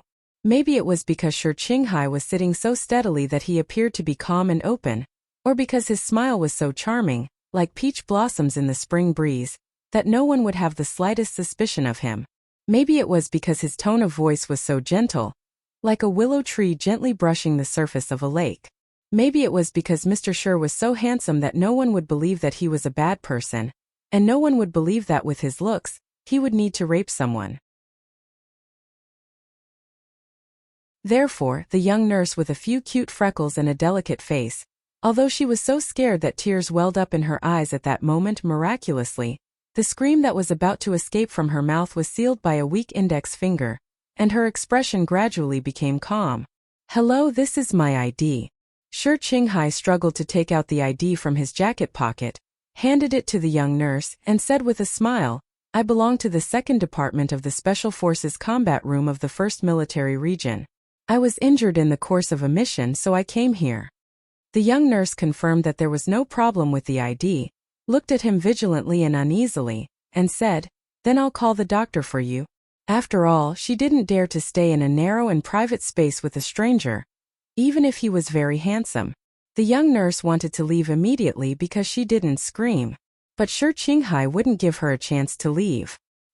He covered his chest, pursed his thin lips, and said in a hoarse voice, I can't register, I can't let anyone know, because I'm on a secret mission. The young nurse frowned, looked nervously at him and the clearly visible pistol behind him, and slowly stepped back. Shi Qinghai didn't seem to see her move at all, and continued in a low voice, You have checked my ID, but my ID can't be used for registration, because that will expose my true identity. At the same time, the person I'm investigating has a considerable amount of power in the government. Doesn't this sound too ridiculous? He suddenly raised his head, looked at her in confusion, and said, Because it sounds too much like a line from a movie. The young nurse was startled by his raising his head, but after hearing this, she couldn't help but laugh. Then she became alert again, and her right hand, which was hidden behind her back, had already touched the doorknob. It does sound ridiculous, Shi Qinghai said with a bitter smile. Now no one in the news media is reporting about this. People have long forgotten about it. What is it? Asked the young nurse curiously. In fact, she was just trying to cover up her action of holding the doorknob. She was a girl who was a bit infatuated, but smart enough. This doesn't need to be kept a secret. Shi Qinghai coughed painfully and put the pistol under the blanket in front of the young nurse, and said in a low voice, I'm investigating a case in the West Woods about the antique bell. After a moment of silence, the young nurse said, Colonel Sulu once investigated it. Yes, so he was expelled from the capital ring, said Shi Qinghai in a heavy voice, cursing his small-eyed boyfriend in his heart. But I can't help you, the young nurse said firmly. Your wound is bleeding. I insist that you call the doctor to bandage it for you. Young nurse, I chose you because I'm gambling with my life. You're the only one who knows about what happened to me in the general hospital. If anyone else knows that I lost the bet, I'll lose my life. Shi Qinghai looked at her seriously and said word by word, If you insist on calling the doctor, then can you let me go? The young nurse gently turned the doorknob. Looking at the handsome and charming officer of the Federation in front of her, she was a bit nervous and uneasy, not knowing what to do. Shi Qinghai's lies were indeed the key, but he had just said that he wouldn't give her a chance to leave, so he fainted. The young nurse looked at the unconscious man on the bed in shock. Seeing that his beautiful eyes were quickly dimming, she couldn't help but clench her fists tightly. She even forgot to turn around and leave. 10 minutes later. Major, when I looked at the ID just now, there was only a citizen's number and no name. We're in the special warfare room. We often need to disguise our identities, so we change our names often. The young nurse's freckles on the bridge of her nose raised cutely. She looked at the door anxiously, then lowered her head and continued to stop the bleeding on Shi Qinghai's leg. She asked carefully, "May I know your name?" "The real one." Shi Qinghai leaned comfortably on the young nurse's bed and answered with a smile, "My name is Gongzi Shi." Gongzi? What a complicated name. The young nurse raised her head and looked at him with a smile. "Can I call you Old Gong?" Shi Qinghai narrowed his charming peach blossom eyes and answered very slowly with a smile, "Okay." The young nurse realized that there was something wrong with this name. She lowered her head shyly and didn't speak for a long time. When she finished bandaging the wound, she wiped the sweat on her forehead and stood up straight. She said, "It's just temporarily stopping the bleeding. We have to take out the shrapnel as soon as possible. Otherwise there will be big trouble. Oh, Major Gong Zizi, if you can trust me, why can't you trust the doctors? As long as you tell them about the mission, they'll definitely be willing to help you. Doctors are very particular about rules. How can they allow me to not register? Besides, if I stay in the ward, I'll be discovered in the end." Shi Qinghai looked at her and said with a smile, "Miss, can you allow me to stay in your room?" The young nurse answered uneasily, "But what about your wound? Can I trouble you to get some surgical instruments at night? Are you going to operate on yourself?" "Yes. Can you?"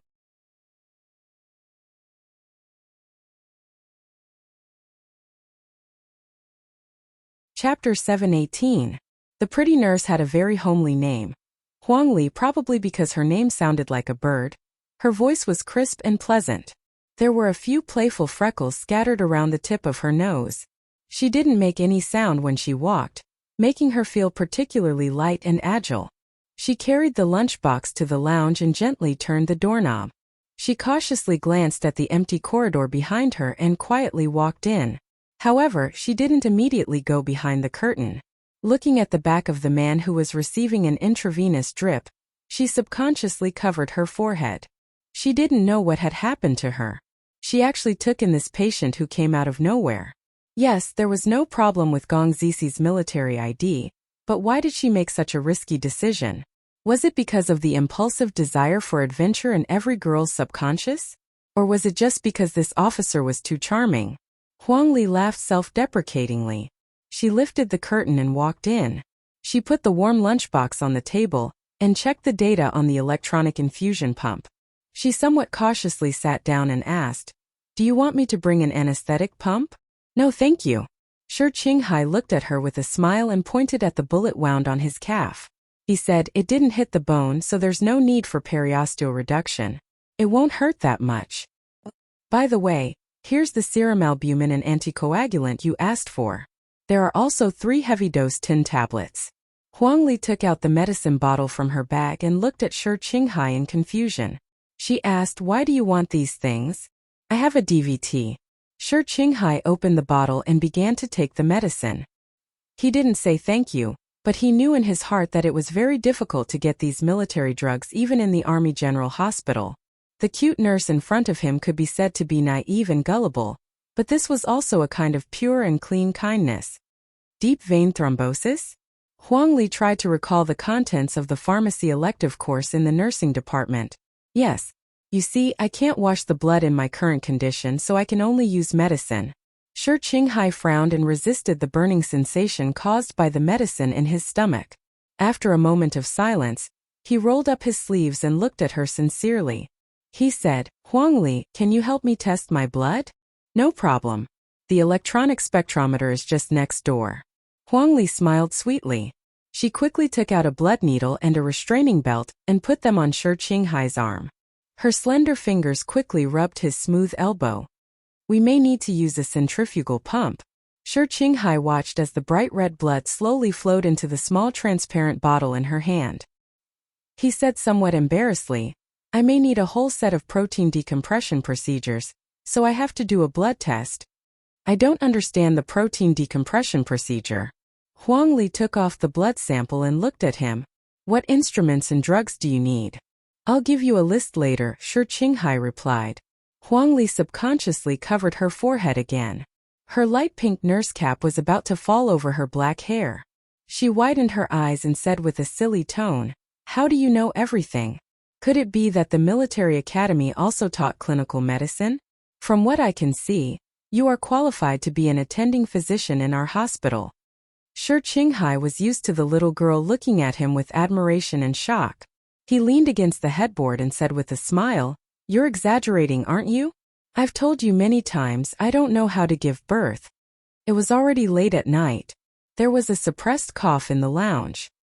He wiped off the soybean-sized beads of sweat on his forehead and fell asleep with the help of the nurse. After being woken up by Zhang Xiaoming's phone call, Sulu couldn't sleep anymore. He stood by the window in his pajamas with his hands on his hips. He looked at the rising sun in the Westwood Sunset State. His thick eyebrows were furrowed. He was so worried that it didn't seem like him at all. Suppressing the strong uneasiness in his heart, he held his back and waited like a rock for 40 minutes. Finally, there was a reply from the capital. Gu Shifeng reported in a video message that the Federation Investigation Bureau hadn't raised the security level since 10 in the morning yesterday. However, it was obvious that there were unusual movements in the buildings in 3 states. However, the people who appeared in the areas that weren't planned were special intelligence personnel from a military region's special forces. As for Shi Qinghai's whereabouts, Gu Shifeng didn't have a clue. Or rather, the entire Federation government didn't have an answer. This was because the departments he was monitoring also seemed to be looking for someone, trying to determine if that person was alive or dead. Because it concerned Shi Qinghai's safety, Sulu didn't care about the rules of the military. He directly contacted the members of Team 7 who had already returned to S1 and asked them to find that guy as soon as possible. However, what was unsettling was that Gu Shifeng and Xiong Lingquan couldn't find any clues. Naturally, they couldn't help Shi Qinghai in any way. What was even more frightening was that Gu Shifeng had already confirmed that the party that attacked Shi Qinghai wasn't the Federation Investigation Bureau, but the Special Forces of the Federal Military. This Special Forces was very similar to Team 7. They were best at special missions such as assassination and sniping, so Sulu was very worried about that guy's safety. He hugged his head and sat back on the sofa. The blazing autumn sun shone in through the window, drawing a dark shadow on Suli's half-naked upper body. He asked in a low voice, "You still haven't found him?" After asking, the Federal Central Computer immediately showed a line of white light symbols in his left eye. "I can't find him." Sulu sat up straight. His eyes were fixed on the still-burning 37 brand cigarette on the ashtray that he had forgotten to smoke. He asked in a slightly hoarse voice, "How can you not find him?" "I just can't find him. Citizen Shi Qinghai's chip signal has been interrupted. I can't locate him." The corners of Suli's eyes twitched a few times. He swallowed his saliva and asked with difficulty, "Is he dead?" The Federal Central Computer paused for a relatively long time before replying, "I don't think so. It's just that I can't locate him. In the past tens of thousands of years, this kind of situation isn't uncommon. It's usually due to the shielding of heavy metal or layers, or the interference of electromagnetic storms in signal relay stations. But it's been almost an hour. It's not common to be unable to locate him for such a long time." Sulu lay on the sofa. There was no expression in his eyes. He said, "Back then when you wanted Uncle, he used a chip to replace his chip. That's why you couldn't track him. What's the point of being unable to locate him for such a long time?" Anomalies 1 to 71. A miniature signal jammer was developed. To be more precise, it's a curtain wave disguise device. This device can play a certain role. You're saying that Shi Qinghai isn't dead yet but activated that device? Yes. Sulu was more familiar with the device that glowed with a faint blue light than anyone else. However, he had never imagined that Shi Qinghai would also have one. He frowned and fell into a long silence. Suddenly, he said, "If the staff of the Bureau of Proclamation performs manual positioning, will they determine that Shi Qinghai is dead?" "No, because I'll provide technical support and point out the illogical doubts of the sudden disappearance of the triple Y overlap. If you keep silent, will the Bureau of Proclamation think that he's dead?" "Yes. If you need me to keep silent, I need authorization." "I authorize you to keep silent." Under the autumn sun, Sulu rubbed the painful spot between his eyebrows and issued authorization to the Federal Central Computer. Thus, in the distant spring breeze of S1, The Bureau of Proclamation confirmed Shi Qinghai's death to various key departments of the Federation and the inpatient building of the Army General Hospital. The female nurse's lounge wasn't big. There was a small window on the south side facing the grass and green trees downstairs, exuding fresh spring air. His jacket was neatly folded at the head of the bed. A fully loaded pistol was on the left side of the pillow. Below the pillow on the right side was the magical gadget that could emit a blue light and block the radiance of Xianmen. After Shi Qinghai withdrew his gaze from the window, it naturally fell on this gadget. Years ago, in the dishwashing room behind the Lufeng Slope clubhouse, the legendary intelligence leader who betrayed the Chao family and joined the revolution told the truth that he was dying of cancer while smoking a cigarette. At the same time, he left the most important legacy of his life to two people. He gave the 4 departments of Green Dragon Mountain to Zhang Xiaoming and gave the faint blue light to Shi Qinghai. The door was pushed open.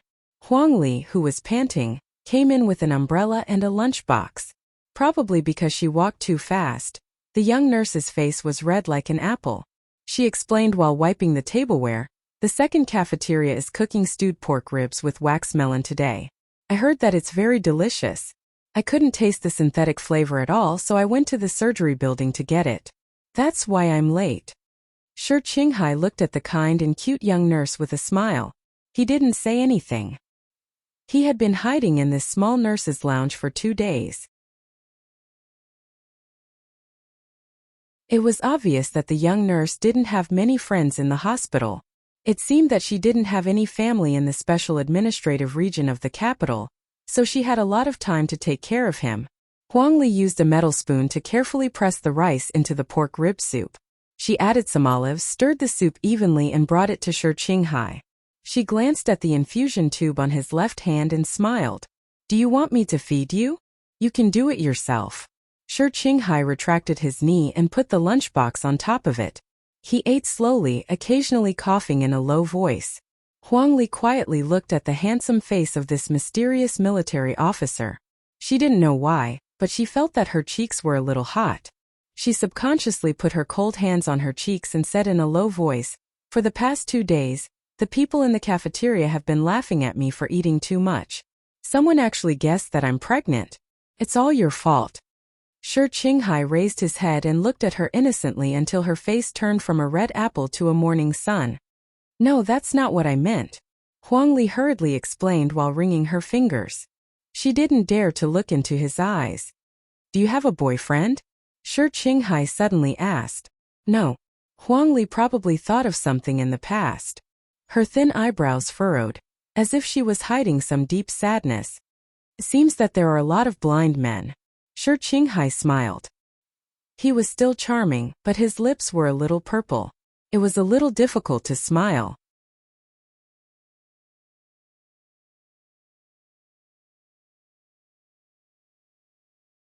Chapter 719. Shi Qinghai told the freckled nurse that he was suffering from DVT, a disease called deep vein blood test that was not fatal. The most obvious sign was that the lips would turn purple, so she was fooled. She didn't know that the purple color meant that the poison was slowly, but surely invading someone's circulatory system. Purple was a very strange color. Scientists had already found out that the color of food that was the most unacceptable to human beings was purple. However, experts on gender had also found out that the most acceptable color for a man's lipstick was purple. This meant that women were very willing to taste the purple lipstick on a man's lips, but they were not willing to eat purple food. What was the difference? Was it because the purple color on a man's lips represented flirtatiousness and beauty that transcended gender? Excellent and proud men, especially those who dared to wear purple lipstick, usually didn't care about the things that most people cared about. They cared more about how they looked when they were alive, and they chose to show off in an arrogant way. Just like Shi Qinghai today, his handsome face became more and more charming because of his weight loss. His eyes were as deep as the stars when contrasted with his purple lips. In the middle of the night in the hospital room, listening to the sound of the dialysis machine and the centrifugal pump, he held a cigarette in his mouth and looked at the 2 moons outside the window with disdain in his eyes. He cursed with arrogance, "Die? Die? Die." Although telling people to die was a very cool way to express their feelings, life and death were still the most difficult problems in the world. It was very difficult for people to face death without fear. It was not difficult to sacrifice for justice. No matter how stupid an old man was when he was young, he could scream and throw his head away. However, it was very difficult to face death calmly. Only the most determined believers or revolutionaries could do it. Therefore, when Cao Qiudao died, he was very calm. He had calmly arranged his funeral in the dirty water bubbles of the dishwashing basin a long time ago. Then he died quietly, and only a few people knew where his grave was. Although Shi Qinghai was unorganized, undisciplined, and heartless to the opposite sex, which made him seem like a bastard, his revolutionary will was unquestionable. Especially this kind of will was a conscious will that he had never wavered after many years of careful and calm consideration. He would try everything to survive. He would never surrender to life in advance. Only when he was sure that he couldn't survive, then he would consider how to die and how to make his death worthwhile. During this process he was very calm, really calm, so he was very elegant. A personal computer with a small screen with a pink bear pendant, whether in terms of appearance or performance, could not be used as a workbench for an excellent agent. Shi Qinghai didn't have any objections. He held Huang Li's laptop and watched the latest episode of The Biggest Party in Politics with great interest. Then, he endured the slow data flow and waited for the commercial satellite map to open. He carefully marked the operation details on the electronic map, with a resolution of about half a meter.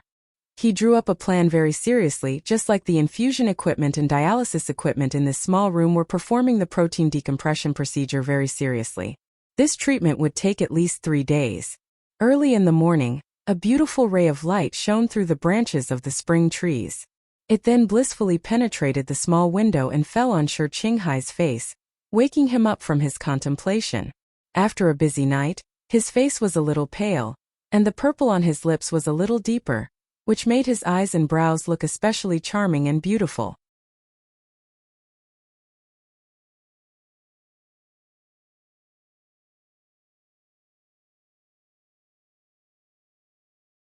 Why was that? It was probably because at that time, he thought that he could really relax and even live a normal life. And that beach was really too beautiful. The so-called right person was the one he met at the right place at the right time. It's me. Shi Qinghai gently rubbed his lips with the pad of his index finger, but he couldn't make the purple color fade. I haven't seen you in a long time, so I'm calling to ask how you're doing. Are you still a teacher? The girl on the other end of the phone was silent for a moment, and then answered in a low voice like a well-behaved kitten. Yes. I'm still a teacher at Wangdu No. 17 Primary School. How about you? Are you okay? What are you doing now? You're in Wangdu? Shi Qinghai's brows furrowed slightly. Thinking about that place that was not far away, he subconsciously looked out the window. He didn't ask this girl called Meow Meow why she still kept her old phone number after so long, because he was afraid of hearing an overly sentimental answer. I'm fine. I'm just calling to see how you're doing, and then, thank you for bringing me that beautiful time in my life. Goodbye. After saying this, which he repeated seriously to every girl, Shi Qinghai hung up the phone without hesitation. His light purple lips were tightly pressed together.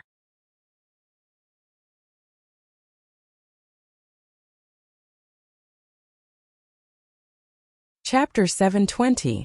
Huang Li finished her night shift, but she didn't go back to her cold home. Instead, she went back to her resting room as usual. Although there was one more man in the room, it was much warmer. The nurse was chatting with Shi Qinghai. She wrinkled her cute nose to express her strong dissatisfaction with the smoke, but she didn't stop the needle in her hand. She felt that this kind of life was very stressful and exciting, but she didn't want to stop. Is there anything you want to do but don't dare to do?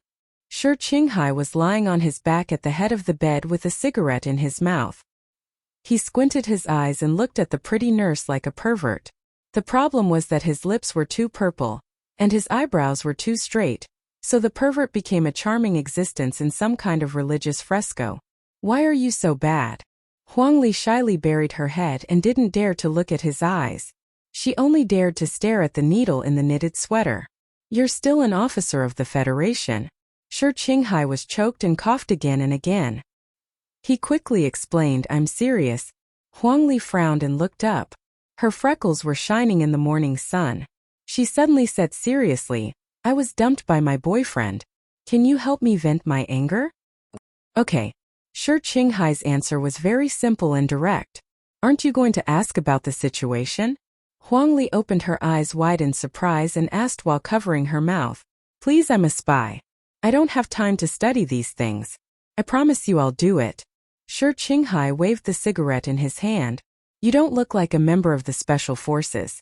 Huang Li put down the sweater angrily and made a cup of high-concentration protein powder for him. After a moment of silence, she explained, my boyfriend found a daughter of a big family. I know this kind of thing is normal. I don't like him now, but I don't want him to be too complacent, so I want to find a very good man to anger him. I like your character. Although it's a bit old-fashioned and there's nothing new. Shi Qinghai gave her a thumbs up and said, and if you want to find a good man to anger other men, I'm definitely the best choice in the entire Federation. Virtue. Huang Li ridiculed. Hurry up and get your illness treated. Otherwise, when people see your purple lipstick, they will think that you're from the special industry. Shi Qinghai smiled, but he wasn't angry. He asked, what's your boyfriend's name? Wu Zheng. Huang Li lowered her head slightly and said, he's the most promising doctor in the pathology department. In the narrow lounge, there was an even narrower washroom. Huang Li stared at herself in the mirror in a daze. She did not understand why she trusted that mysterious Federation officer so much, and why she would tell him all the painful stories of her past. All of a sudden, she felt a little regretful. Looking at her cheeks that alternated between red and pale in the mirror, she bit her lower lip and lowered her head. This guy looks like a bad guy, but he's really good looking. I hope he won't misunderstand. Why didn't you say you were poisoned? I've already checked. The military drugs you want me to steal are used to treat neurotoxins. The nurse looked at Shi Qinghai nervously and said in a trembling voice, even the doctors don't know how to use these drugs. In the end, we only found the articles in the research system of Area 1. The problem is that this treatment method is still in the experimental stage. Are you going to experiment with your own body? What else can I do? Shi Qinghai did not expect that this silly and cute nurse with freckles would discover the problem in his body through drugs. He smiled gently and said, you were kind enough to hide me here and sleep beside my feet at night. Although I didn't say it out loud, I'm really grateful. I don't want to cause too much trouble for you. There's no difference between looking for a doctor and treating myself. Although I don't know what kind of poison you were poisoned with, it seems that dialysis and blood filtration can't solve the problem. We should go find a doctor and do a clinical blood transfusion. There might be a chance. Huang Li stared at him nervously. Her eyes were wet, as if she was about to cry. It's not that serious. My body is much better now. Shi Qinghai laughed and patted the nurse's shoulder to comfort her. However, he knew that a clinical blood transfusion was useless. The poison used by the Federation's special forces was too powerful. Shi Qinghai believed that this dark force had never used such expensive and rare drugs before. His reaction and treatment methods were timely and accurate, but he still could not stop the invasion of the poison. You haven't gotten better. I've been looking at you every day. How can I not know? Huang Li said nervously. Yes, Shi Qinghai's body had not gotten better. If it wasn't for the fact that he had continuously ingested tiny amounts of poison for 3 years during his special agent training to improve his immune system, he might have already fainted on the hospital bed. There's no hope of survival unless you do a bone marrow transplant after a blood transfusion. Looking at the nurse who was about to cry, Shi Qinghai did not understand why the girl trusted him so much. After a moment of silence, he decided to tell the truth. He smiled and said, but I don't want to do it. At least, I don't want to do it now. Why? Huang Li wiped away the tears on her face and asked in confusion with her eyes wide open.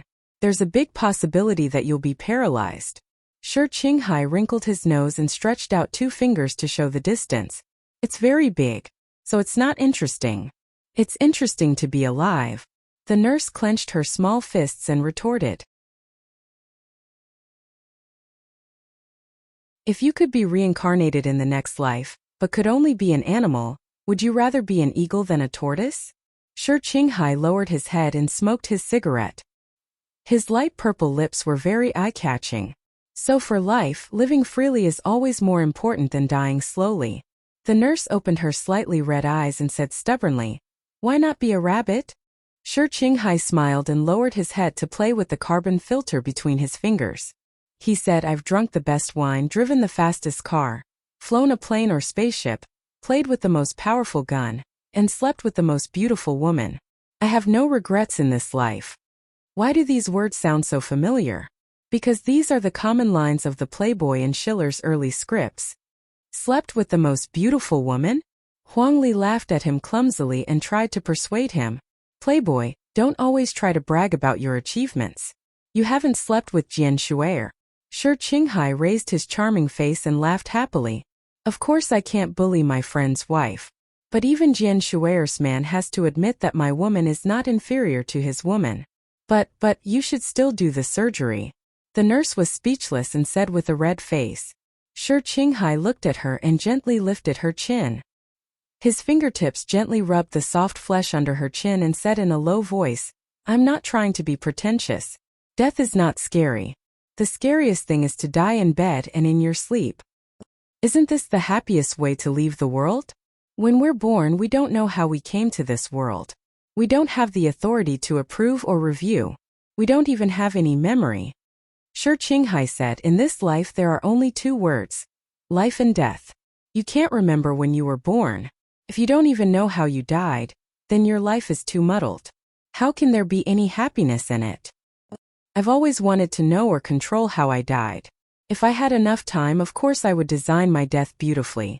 If I had more time, I even wanted to arrange a funeral in advance and let all my friends and family come to give their tearful speeches while I sit in the coffin and watch the drama with a smile."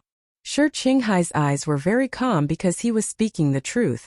"You have a mental illness, you need to be treated." The nurse stared at him in a daze. She bit her lower lip and said stubbornly, "So you can't leave." The electronic pump made a soft beeping sound. The protein decompression process was completed. Shi Qinghai looked at the empty medicine bottle and suddenly smiled. He pulled out the needle from the back of his hand, stood on the ground and put on his clothes. He then put the heavy pistol behind his waist. He gently hugged the nurse to express his sincere gratitude. Shi Qinghai's light purple lips moved slightly. He whispered in her ear, "I can't stay here forever. If I keep asking you to steal medicine from me, it will be exposed. I promise you after this mission, I'll come back immediately for the operation." "You're lying to me." Huang Li tightly pursed her lips and said, "I'm not lying to you. I have to do missions. Otherwise, how can I earn the allowance, treat the patients and support so many women?" Shi Qinghai smiled and patted her cheek. He walked out of the room without stopping. Huang Li stared at the slightly swaying door in a daze. Her fingertips were a little numb and painful. In fact, maybe she had already guessed that this man was lying, but she didn't know why she didn't want to expose him. Women were all captives of romanticism. But for this kind little nurse with cute freckles, that man in this encounter had nothing to do with romanticism. She just looked at the beautiful man with purple lipstick and felt happy. Her heart beat faster. This was not romance, this was love.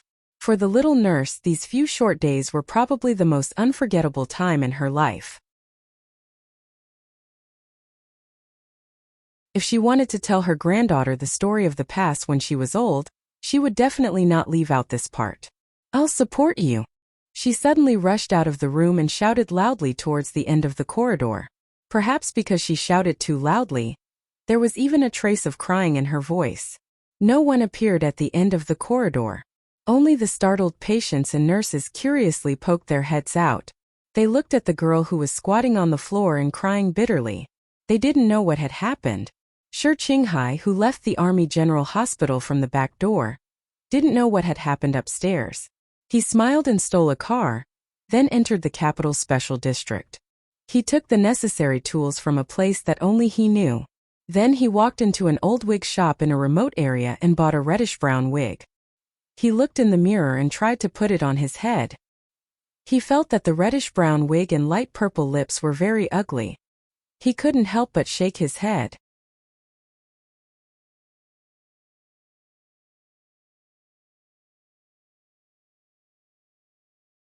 Chapter 721.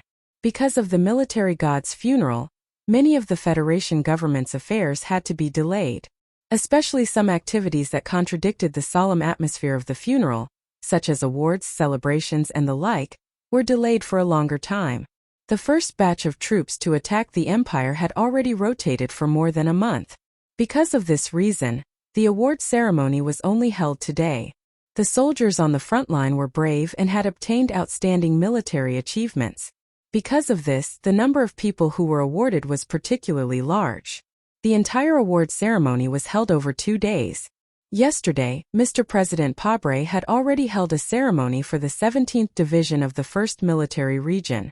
Today, the main character of the ceremony was the 3rd Military Region represented by the Iron 7th Division. And the most important person present today was Vice President Byron. It had to be admitted that Du Shaoqing and his Iron 7th Division had made the biggest contribution in this attack on the empire.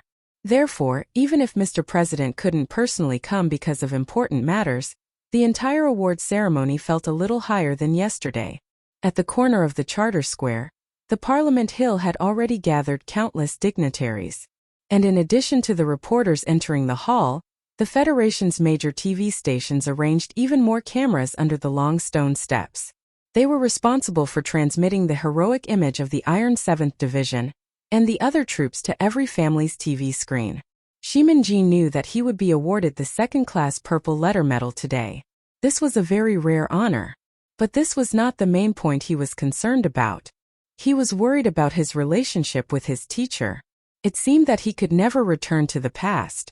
Although he was still incomparably loyal to his teacher, but it was very clear that after discovering that he directly accepted the mission, his teacher's trust in him was no longer the same as before. Standing in front of the urinal, Shimin-ji expressionlessly lowered his head to look at the reflection of his figure on the white porcelain. He couldn't help but frown. Many years ago, he knew that the price of the superfine white porcelain urinal in the washroom of the Parliament Hill was exactly the same as the relief money received by the unemployed miners of the Donglin mine. At that time, the young people caused a ruckus on the internet for a long time, but in the end it didn't arouse any response. If he didn't have the opportunity to come to the washroom of the Parliament Hill today, Shimin-ji himself might have already forgotten about this matter. Thinking about the naive and impulsive hot-bloodedness of those years, and associating it with today's calmness and prospects, he faintly smiled. He felt that the heat between his legs was very comfortable. At this moment, a sharp whistle came from behind him. Someone walked in. The whistling sound was not loud, but it was particularly sharp.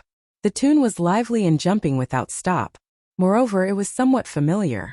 Shimin-ji wrinkled her eyes and nose at the same time. She wanted to distinguish what tune this was. It was obviously familiar, but she didn't remember such a lively tune. Her teacher also shouldn't have played it before. The person behind Shimin-ji stepped on the wet floor and walked back and forth. He heavily put down the bucket and mop, then closed the door and started whistling again. After that, he walked towards Shimin-ji. As a matter of fact, when the whistle sounded for the first time, the muscles of Shimin-ji's genitals had already begun to tighten vigilantly. Some kind of indescribable extreme sense of danger made him quickly stop the action of excreting and prepare to welcome the attack. That person didn't launch an attack. Instead, he stood silently behind him. Along with 2 clear pop-off sounds, 2 long cleaning gloves were thrown beside Shimin-ji's feet. Water splashed on the shiny military boots of this officer, immediately destroying the kind of solemn ceremony beauty.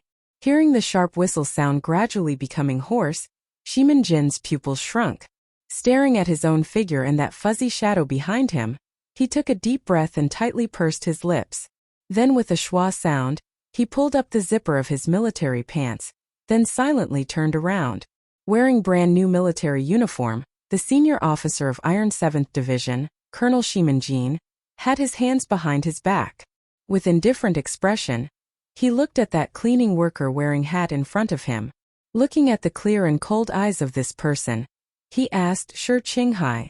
The cleaning worker slowly took off his mask, raised his light purple lips, and asked with a smile, "Colonel Shimin-ji? You should be dead."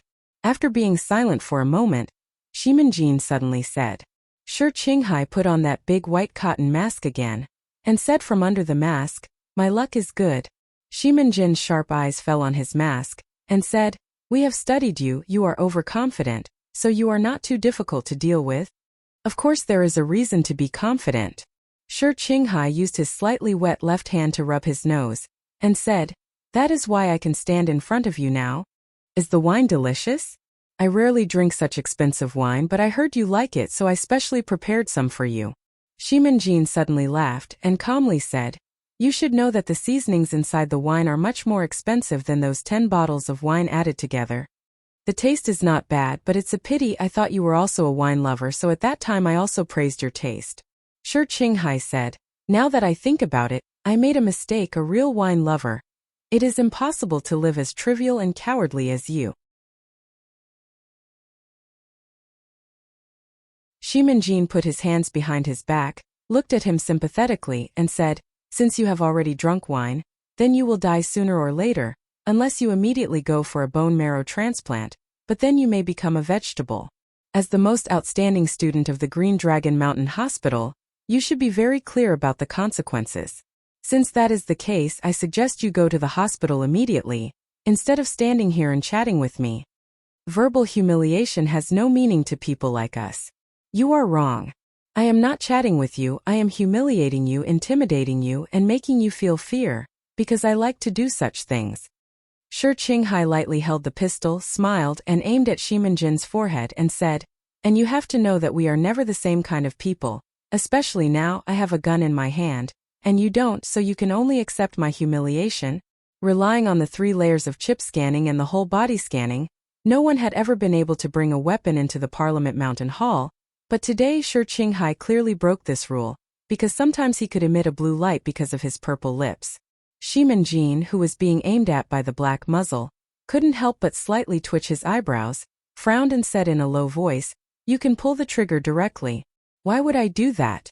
Shi Qinghai suddenly frowned and asked, For the Federation for Fairness, you people don't know how great of a cause we are engaged in. Shimanjin slightly raised his head, and his tilted chin revealed a very strong pride and faint mockery. How can you people stop the tide of history? Shi Qinghai shrugged. I investigated the case of the Linhai State Gymnasium for 5 years, and now I finally caught you. You have to admit this fact. What am I?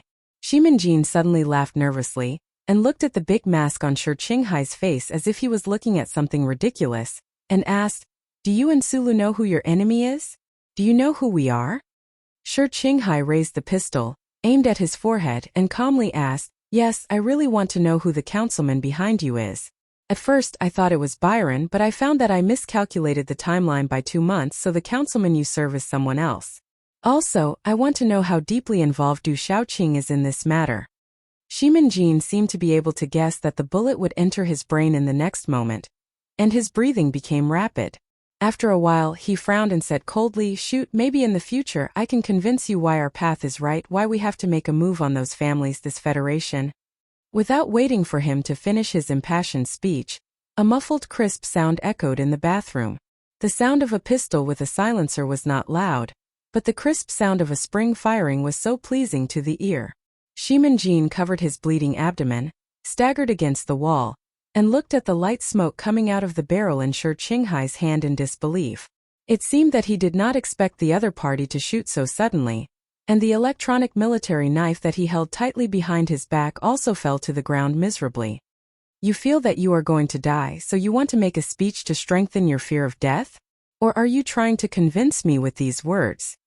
Shi Qinghai looked down at Shimanjin as if he was looking at a clown. He used the barrel of the gun to rub the skin under the mask that was itching because of the nosebleed, and said mockingly, Can't you see that I am just teasing you? Really fucking. I hate politics classes the most. Shimanjin's face was pale, and he covered his bleeding abdomen. He was in so much pain that beads of sweat were dripping from his forehead. He weakly slid down from the wall and sat in the fine porcelain urinal. He spread his legs weakly, breathed rapidly, and said with a sad smile, How can you people understand? I don't need to understand your greatness, glory, and rightness. Shi Qinghai expressionlessly dealt with the silencer.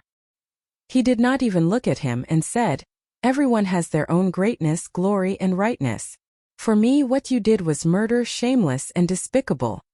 He raised his right foot and stepped on Shimin-jin's lower abdomen. He pressed the wound with his other hand, took out a small ball made of metal wire from his backpack, and began to pull it out continuously. Shimin-jin was in so much pain that his face turned pale. He asked, "What do you want to do?" In the politics class of Green Dragon Mountain, there was a saying that not only must justice be done, in order to make people believe it, it must also be seen by people. Shi Qinghai lowered his head and put the metal wire through the officer's throat. He then wrapped it around the officer's back and tied a few very complicated knots. He also installed a few compound pulleys. He then explained, "The signature is Beachcammer." Later, I checked again and again, but I couldn't find out who this Beachcammer was, so I suspect that this is a famous saying forged by the 4 departments of Green Dragon Mountain. But I am going to do this today. After tying the end of the extremely tough metal wire to the metal switch of the urinal, Shi Qinghai checked it with satisfaction. After that, he turned his head and looked at Shimin-jin, who was breathing more and more rapidly, and said, "This matter is related to justice, because this matter is related to the deceased in Linhai Prefecture's gymnasium, the deceased in the concert, as well as my cute fat teacher, these innocent people." Shimin-jin smiled sadly and said, "Jian Shuer's concert has nothing to do with me." "Oh, sorry, I have wronged you." Shi Qinghai apologized slightly exaggeratedly, and then said in a deep voice, "Isn't this what you are best at? I want your punishment to be seen by people, and I have to deal with a lot of things later, such as that teacher of yours, that Mr. who is about as fat as my teacher, so you can't die too quickly, otherwise the people in the Bureau of Proclamation will react." Shi Qinghai continued his work of twisting the metal wire. Sweat gradually seeped out of his back. He gasped for breath and said, "Ralph Snow Mountain knot, isn't it very professional?" Shimin-jin was in so much pain that he couldn't speak, but he still nodded valiantly.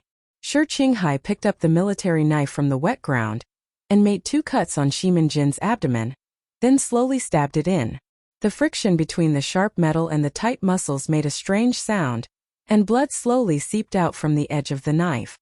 That gun pierced through the small intestine and destroyed your columnar nerve bundle. This stab just happened to enter the spleen 0.3 centimeters.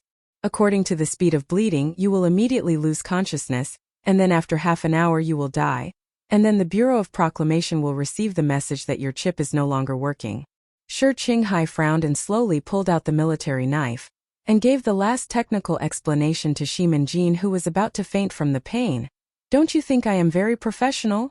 After throwing the military knife into the side compartment, Shi Qinghai took off the mask and wiped the blood clot that was flowing out of his nose. He gasped for breath, and then Shimin-jin, who was leaning against the urinal, lit a cigarette and took 2 deep breaths. There is another important reason for this matter, and it has nothing to do with justice. He looked at the row of porcelain urinals opposite the room, and said with the cigarette in his mouth, "You are a very professional guy, and I am also a professional. Since we have been doing this for so many years, in the end we have to be very professional and fight for victory and defeat. As a man, isn't this what we fight for our whole life?" Shi Qinghai took out the cigarette in his mouth, and stuffed it into Shimin-jin's mouth, and then patted his face. Shimin-jin's dry lips quickly trembled, and greedily took 2 deep breaths. "Actually, if you really believe in those things that you insist on just before you die, you don't need to say it to convince yourself." Shi Qinghai took out that reddish-brown wig from his clothes, and with some difficulty put it on Shimin-jin's head, then took out his mobile phone and aimed it at him, and seriously said, "Smile." The cigarette fell on the clothes, and then fell into the pool of blood, and was instantly extinguished. Shimin-jin finally fainted, and was tied up by the metal wire. The 2 wounds on his abdomen were slowly bleeding, and his dry lips were spitting out blood bubbles. He was paralyzed and humiliated as he sat on the urinal, sitting on his own urine. "This is what I promised that guy in the past." Shi Qinghai looked at the unconscious enemy, and somewhat regretfully shrugged his shoulders. After thinking for a while, he squatted next to the urinal, and put his face next to Shimin-jin's face. He raised his cheap mobile phone high and took a selfie, and then sent a text message to Sulu, who was far away in the West Woods. In the photo, Shimin-jin's lips were white, and he was spitting out blood bubbles in his unconscious state. Coupled with the poor quality reddish-brown wig, he looked like an evil clown. Mr. Sher's face next to him was smiling very happily. Although he had a pair of light purple lips, he was so beautiful, but there was a kind of cruel and innocent beauty.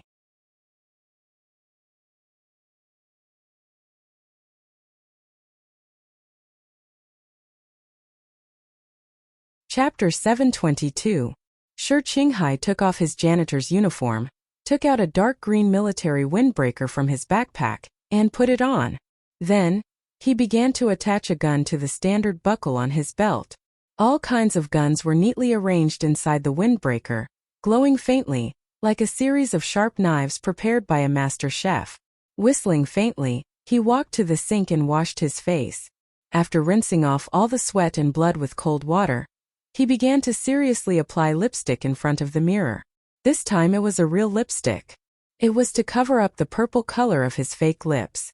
Looking at the handsome and charming man in the mirror, but because of his pale face, he looked extremely haggard and pitiful. Mr. Shi raised his eyebrows in annoyance, squinted his eyes and slapped his cheeks, indulging in the violent and crisp sound of the slapping to make his skin rosy. He took out a comb and meticulously combed his hair until it was smooth and bright. After confirming that even a fly with a cane wouldn't be able to stand on it, he nodded in satisfaction. He took out a pair of glasses with thick lenses from the pocket of his windbreaker and put them on the bridge of his nose. Then he gently rubbed the button on the leg of the glasses with the pad of his finger and began to wirelessly connect to the signal transmission point outside the building on Parliament Hill. After finishing his preparations, Shi Qinghai walked out of the bathroom, locked the wooden door with a tool, and hung a sign saying, "Cleaning in progress" on it. Then a light and cute whistle sounded from his lips again. In the corridor covered with a plush carpet, a noblewoman brushed past him. Suddenly she turned around and looked at him, a glimmer of light flashing in her eyes. At this time Shi Qinghai was wearing the dark green military windbreaker and looked extremely handsome. The eye-catching gold one on the shoulder of the military windbreaker added a touch of valiance that intoxicated the noblewoman. What song were you humming just now?" the noblewoman asked with a smile.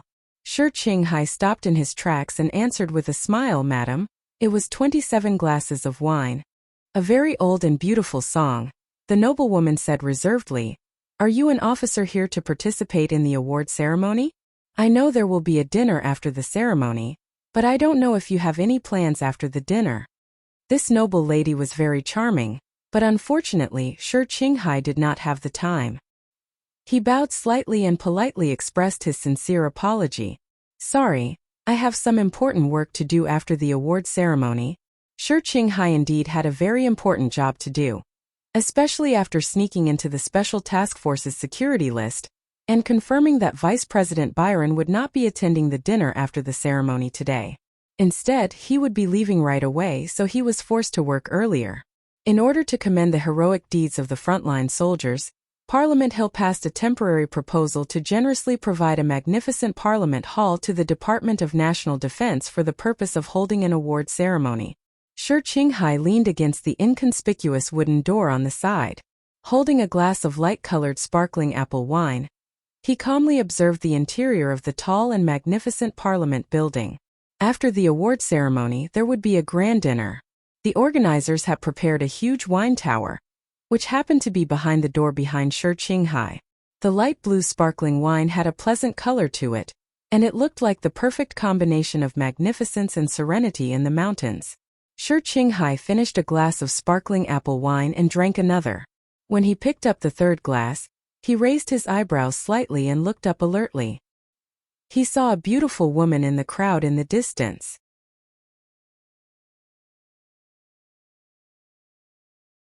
She was wearing a Federation officer's uniform, but there was a little red flower in her cloud-like black hair. She was looking at him coldly. Zhou was now the deputy director of a policy research room in the Department of National Defense. It was not strange for her to appear at an award ceremony organized by the military. In particular, Minister Zhou Yingxing was unable to attend the ceremony because she had to preside over the posture test at Transit Base No. 1. Her presence could at least relieve some of the tension.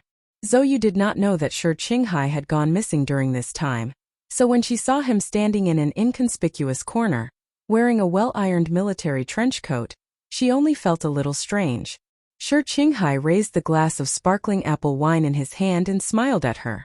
When he saw that she seemed to want to talk to him, he frowned slightly and put the glass on the table behind him. He then blended into the chaotic crowd and silently walked to the front of the Parliament Hill's rostrum. 6 professional high-definition cameras moved slowly in different positions, broadcasting the scene in the Parliament Hill to every household in the Federation. The award ceremony officially began.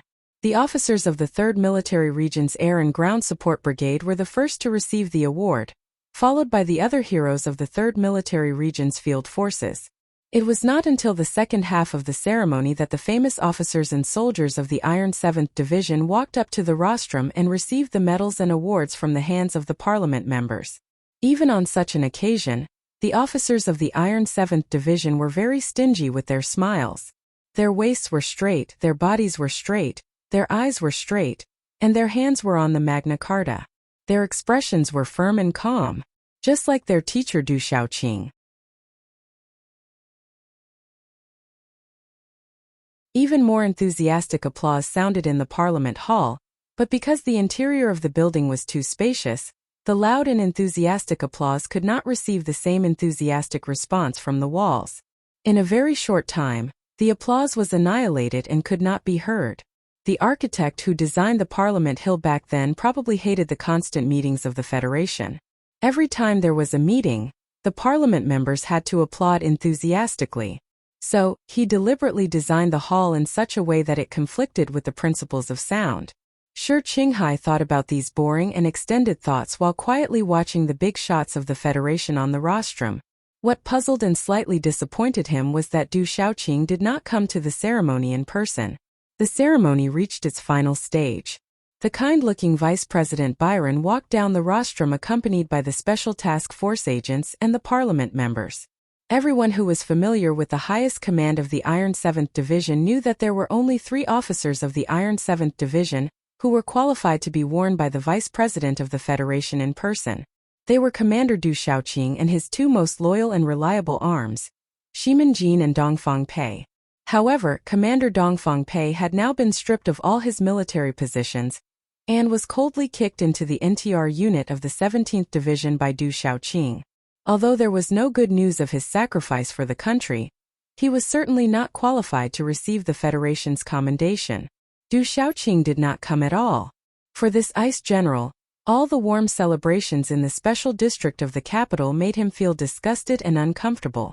Therefore, Colonel Shimin Jin was the only one left in the highest command of the Iron 7th Division as a representative. At this time, no one knew that he had been tied to a urinal by metal wires and was playing the role of a sad, bleeding clown. He was on his last breath and could die at any time. No one answered. Shimin Jin did not appear. The empty building on the Parliament Hill became quiet. The officers attending the ceremony and the crowd watching the ceremony did not know what had happened.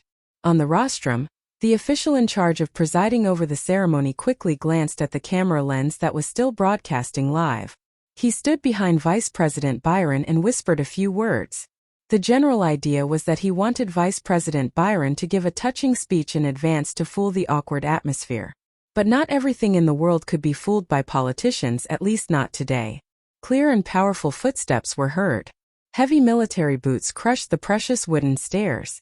Shi Qinghai walked up to the rostrum with a smile and slowly undid the first button of his dark green military windbreaker. Before the agents of the Special Task Force and the Parliament staff could react, he said, "I know where Colonel Shimin Jin is." When he said this, he gently placed his left hand on the huge and thick Magna Carta. He looked at the people below the rostrum calmly. The red on his slightly pursed lips could not hide the shocking purple. A staff member walked up to him and said in a low voice, "Mr. Officer, this is the award ceremony. The Federation is broadcasting it live. Please go down first. I don't want to send security personnel." Shi Qinghai coughed softly and explained, "I am indeed not the guy who came to participate in the award ceremony. You can tell from my military uniform that I am not from the 7th Division. I am from the Special 1st Division."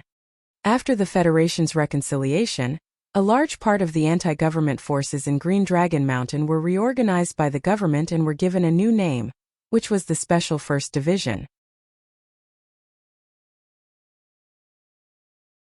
In the battle to destroy the Imperial Expeditionary Force in the Westwoods, the Special First Division performed well and made great contributions. However, the Federation government seemed to have turned a blind eye to this matter. People thought they knew the purpose of this officer's visit, and could not help but feel a little embarrassed. The Parliament Hall became even quieter. Does no one want to know where Colonel Shiman is? Shi Qinghai smiled and looked at the people below the rostrum. In the crowd someone shouted, "Where is he? Tell us." "He is now waiting for trial in the moral court of death," someone answered. Shi Qinghai was finally satisfied. He smiled and said, "There are other people who are about to be tried." He gently stroked the linen cover of the Magna Carta with his palm and looked back at those members who were confused. He looked at Vice President Byron, who was walking back to the rostrum under the protection of the special agents, and suddenly started to call out names. Vice President Byron, Senator Mace, Senator Paulson, General Hu Zhu. After calling out the names of 6 or 7 important people, he narrowed his eyes and glanced at the stiff people on the rostrum. He smiled and said, "Very good. Most of you are here. Then I announce, because you are involved in the Linhai State Gymnasium assassination, the Ancient Bell attack, the murder of my fat teacher, and the fact that you control the Federation government and the judicial system, according to the First Charter and the relevant amendments, I have decided to execute the citizen's arrest right on you." Shi Qinghai put his left hand on the thick Magna Carta, looked at those people and said seriously, "If you resist, I will execute you directly according to the arrest right and the militia wartime regulations." Shi Gongzi's calm voice echoed in the solemn and empty hall. Everyone looked at each other, unable to understand what was going on. Probably not many people remembered that there was a citizen's arrest right hidden in the depths of the First Charter. The first reaction of people was that this was ridiculous. This was too ridiculous. Was there something wrong with the handsome and serious officer on the rostrum? Vice President Byron, under the protection of the special agents, walked out of the Parliament with a serious expression. He did not want to be affected by this ridiculous episode. Indeed, no one resisted Shi Qinghai's arrest, because they all thought that the so-called citizen's arrest was just a lunatic's nonsense. A counselor pointed at Shi Qinghai angrily and scolded him harshly. Shi Qinghai narrowed his eyes slightly. His eardrums seemed to have lost any physiological function at this moment. He could only see that the member's mouth was constantly changing shape, and there was obviously a disgusting residue of dirty cigarette teeth that were often washed.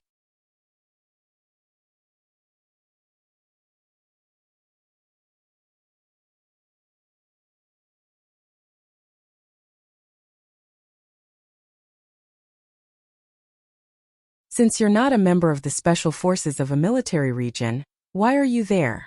Come down, old gong, don't get into trouble." Wooly stared at the TV screen in a daze and clenched her fist in disbelief. Then she saw the man pull the trigger in a very manly manner, and heard countless men and women screaming in fear from the TV screen. She screamed sadly and tears flowed down her cheeks. She pushed open the door and ran out of the hospital.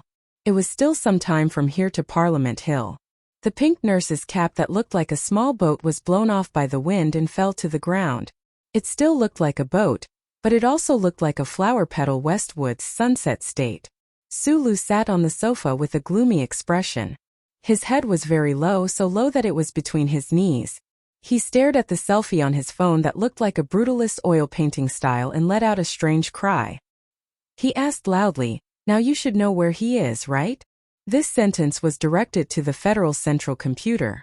Sulu felt that it was inconceivable that the old thing couldn't find Shi Qinghai after such a long time. He couldn't help but feel a little angry. The target is at Parliament Hill, in that famous luxurious toilet. He's moving out now. After knowing the phone number, the Federal Central Computer marked Shi Qinghai's latest location in the shortest time possible with the help of the chip in the phone. Sulu tried to call back.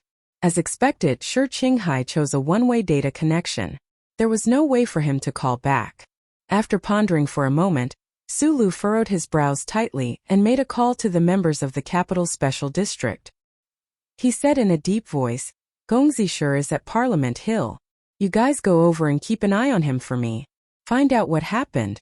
If there is no problem, tie him up and don't let him move. A few minutes later, with the old thing's reminder, Sulu turned on the TV and saw the award ceremony on the live broadcast.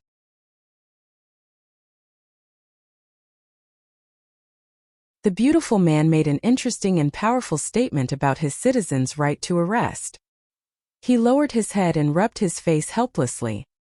He dialed Gu Shifeng's number again and said in a deep voice, I've confirmed that he's at Parliament Hill. There should be a battle soon. Be careful.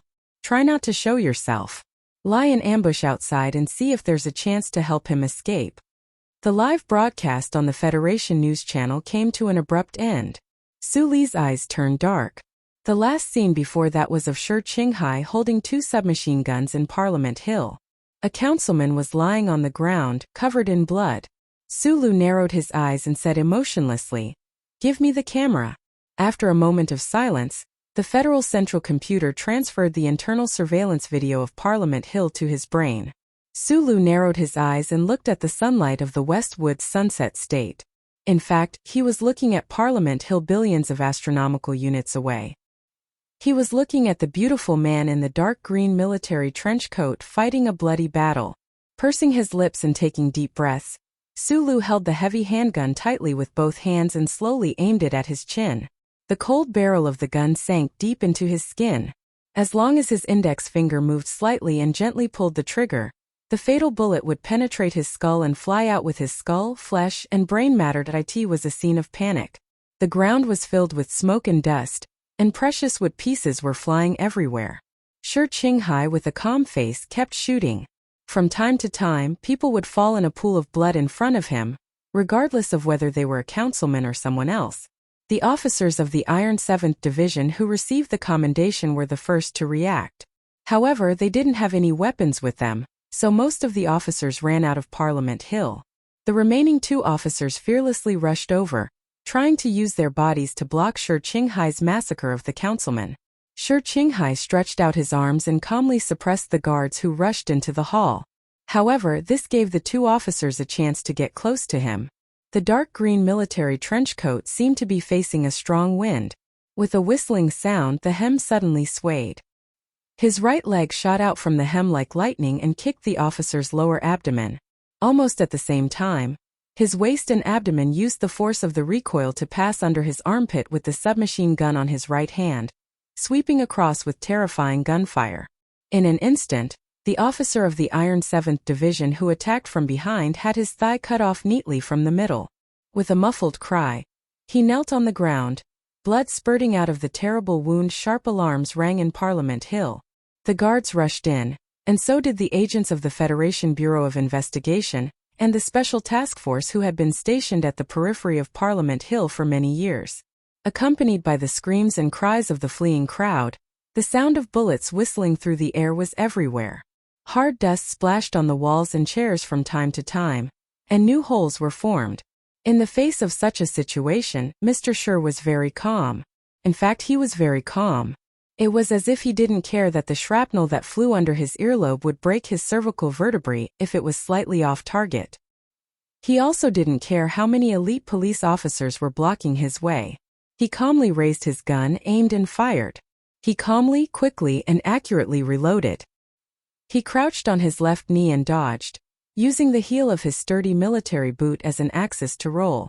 He also fired while rolling, displaying all the military skills he had learned in the 1st Military Academy and Green Dragon Mountain perfectly. He didn't make a single mistake.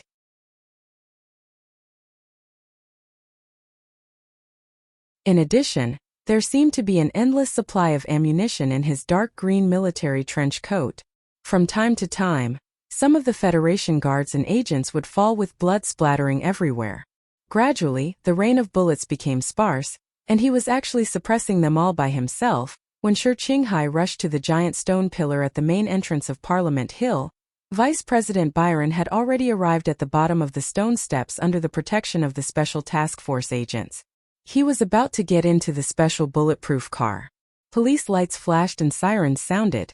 Dozens of police cars had already gathered at Charter Square at the bottom of Parliament Hill. In the distance, more than a dozen black SUVs from the Federation Investigation Bureau were speeding toward them at high speed. The stone steps of Parliament Hill were too long for standard firearms to be able to shoot accurately. At least, the gun in Shi Qinghai's dark green military trench coat, which was dripping with blood, couldn't do that. Shi Qinghai held the gun with both hands and squinted at the special bulletproof car at the bottom of the stone steps, as well as the chubby vice president of the Federation beside the car. At that moment, Vice President Byron seemed to have sensed something. He turned around and glanced at the entrance of Parliament Hill. His expression was calm and his attitude was calm. Shi Qinghai loosened his grip, and the two empty submachine guns fell to the ground with a clatter. Then they rolled down the high and long stone steps toward the bottom of Parliament Hill, as if they were helplessly crashing into an empty stone. He reached out his right hand to adjust his glasses, raised his thumb, and straightened his index finger like a child, and pointed his finger at Vice President Byron, who was at the bottom of the stone steps. At the same time he said softly, "Bang." Vice President Byron shook his head and smiled sarcastically.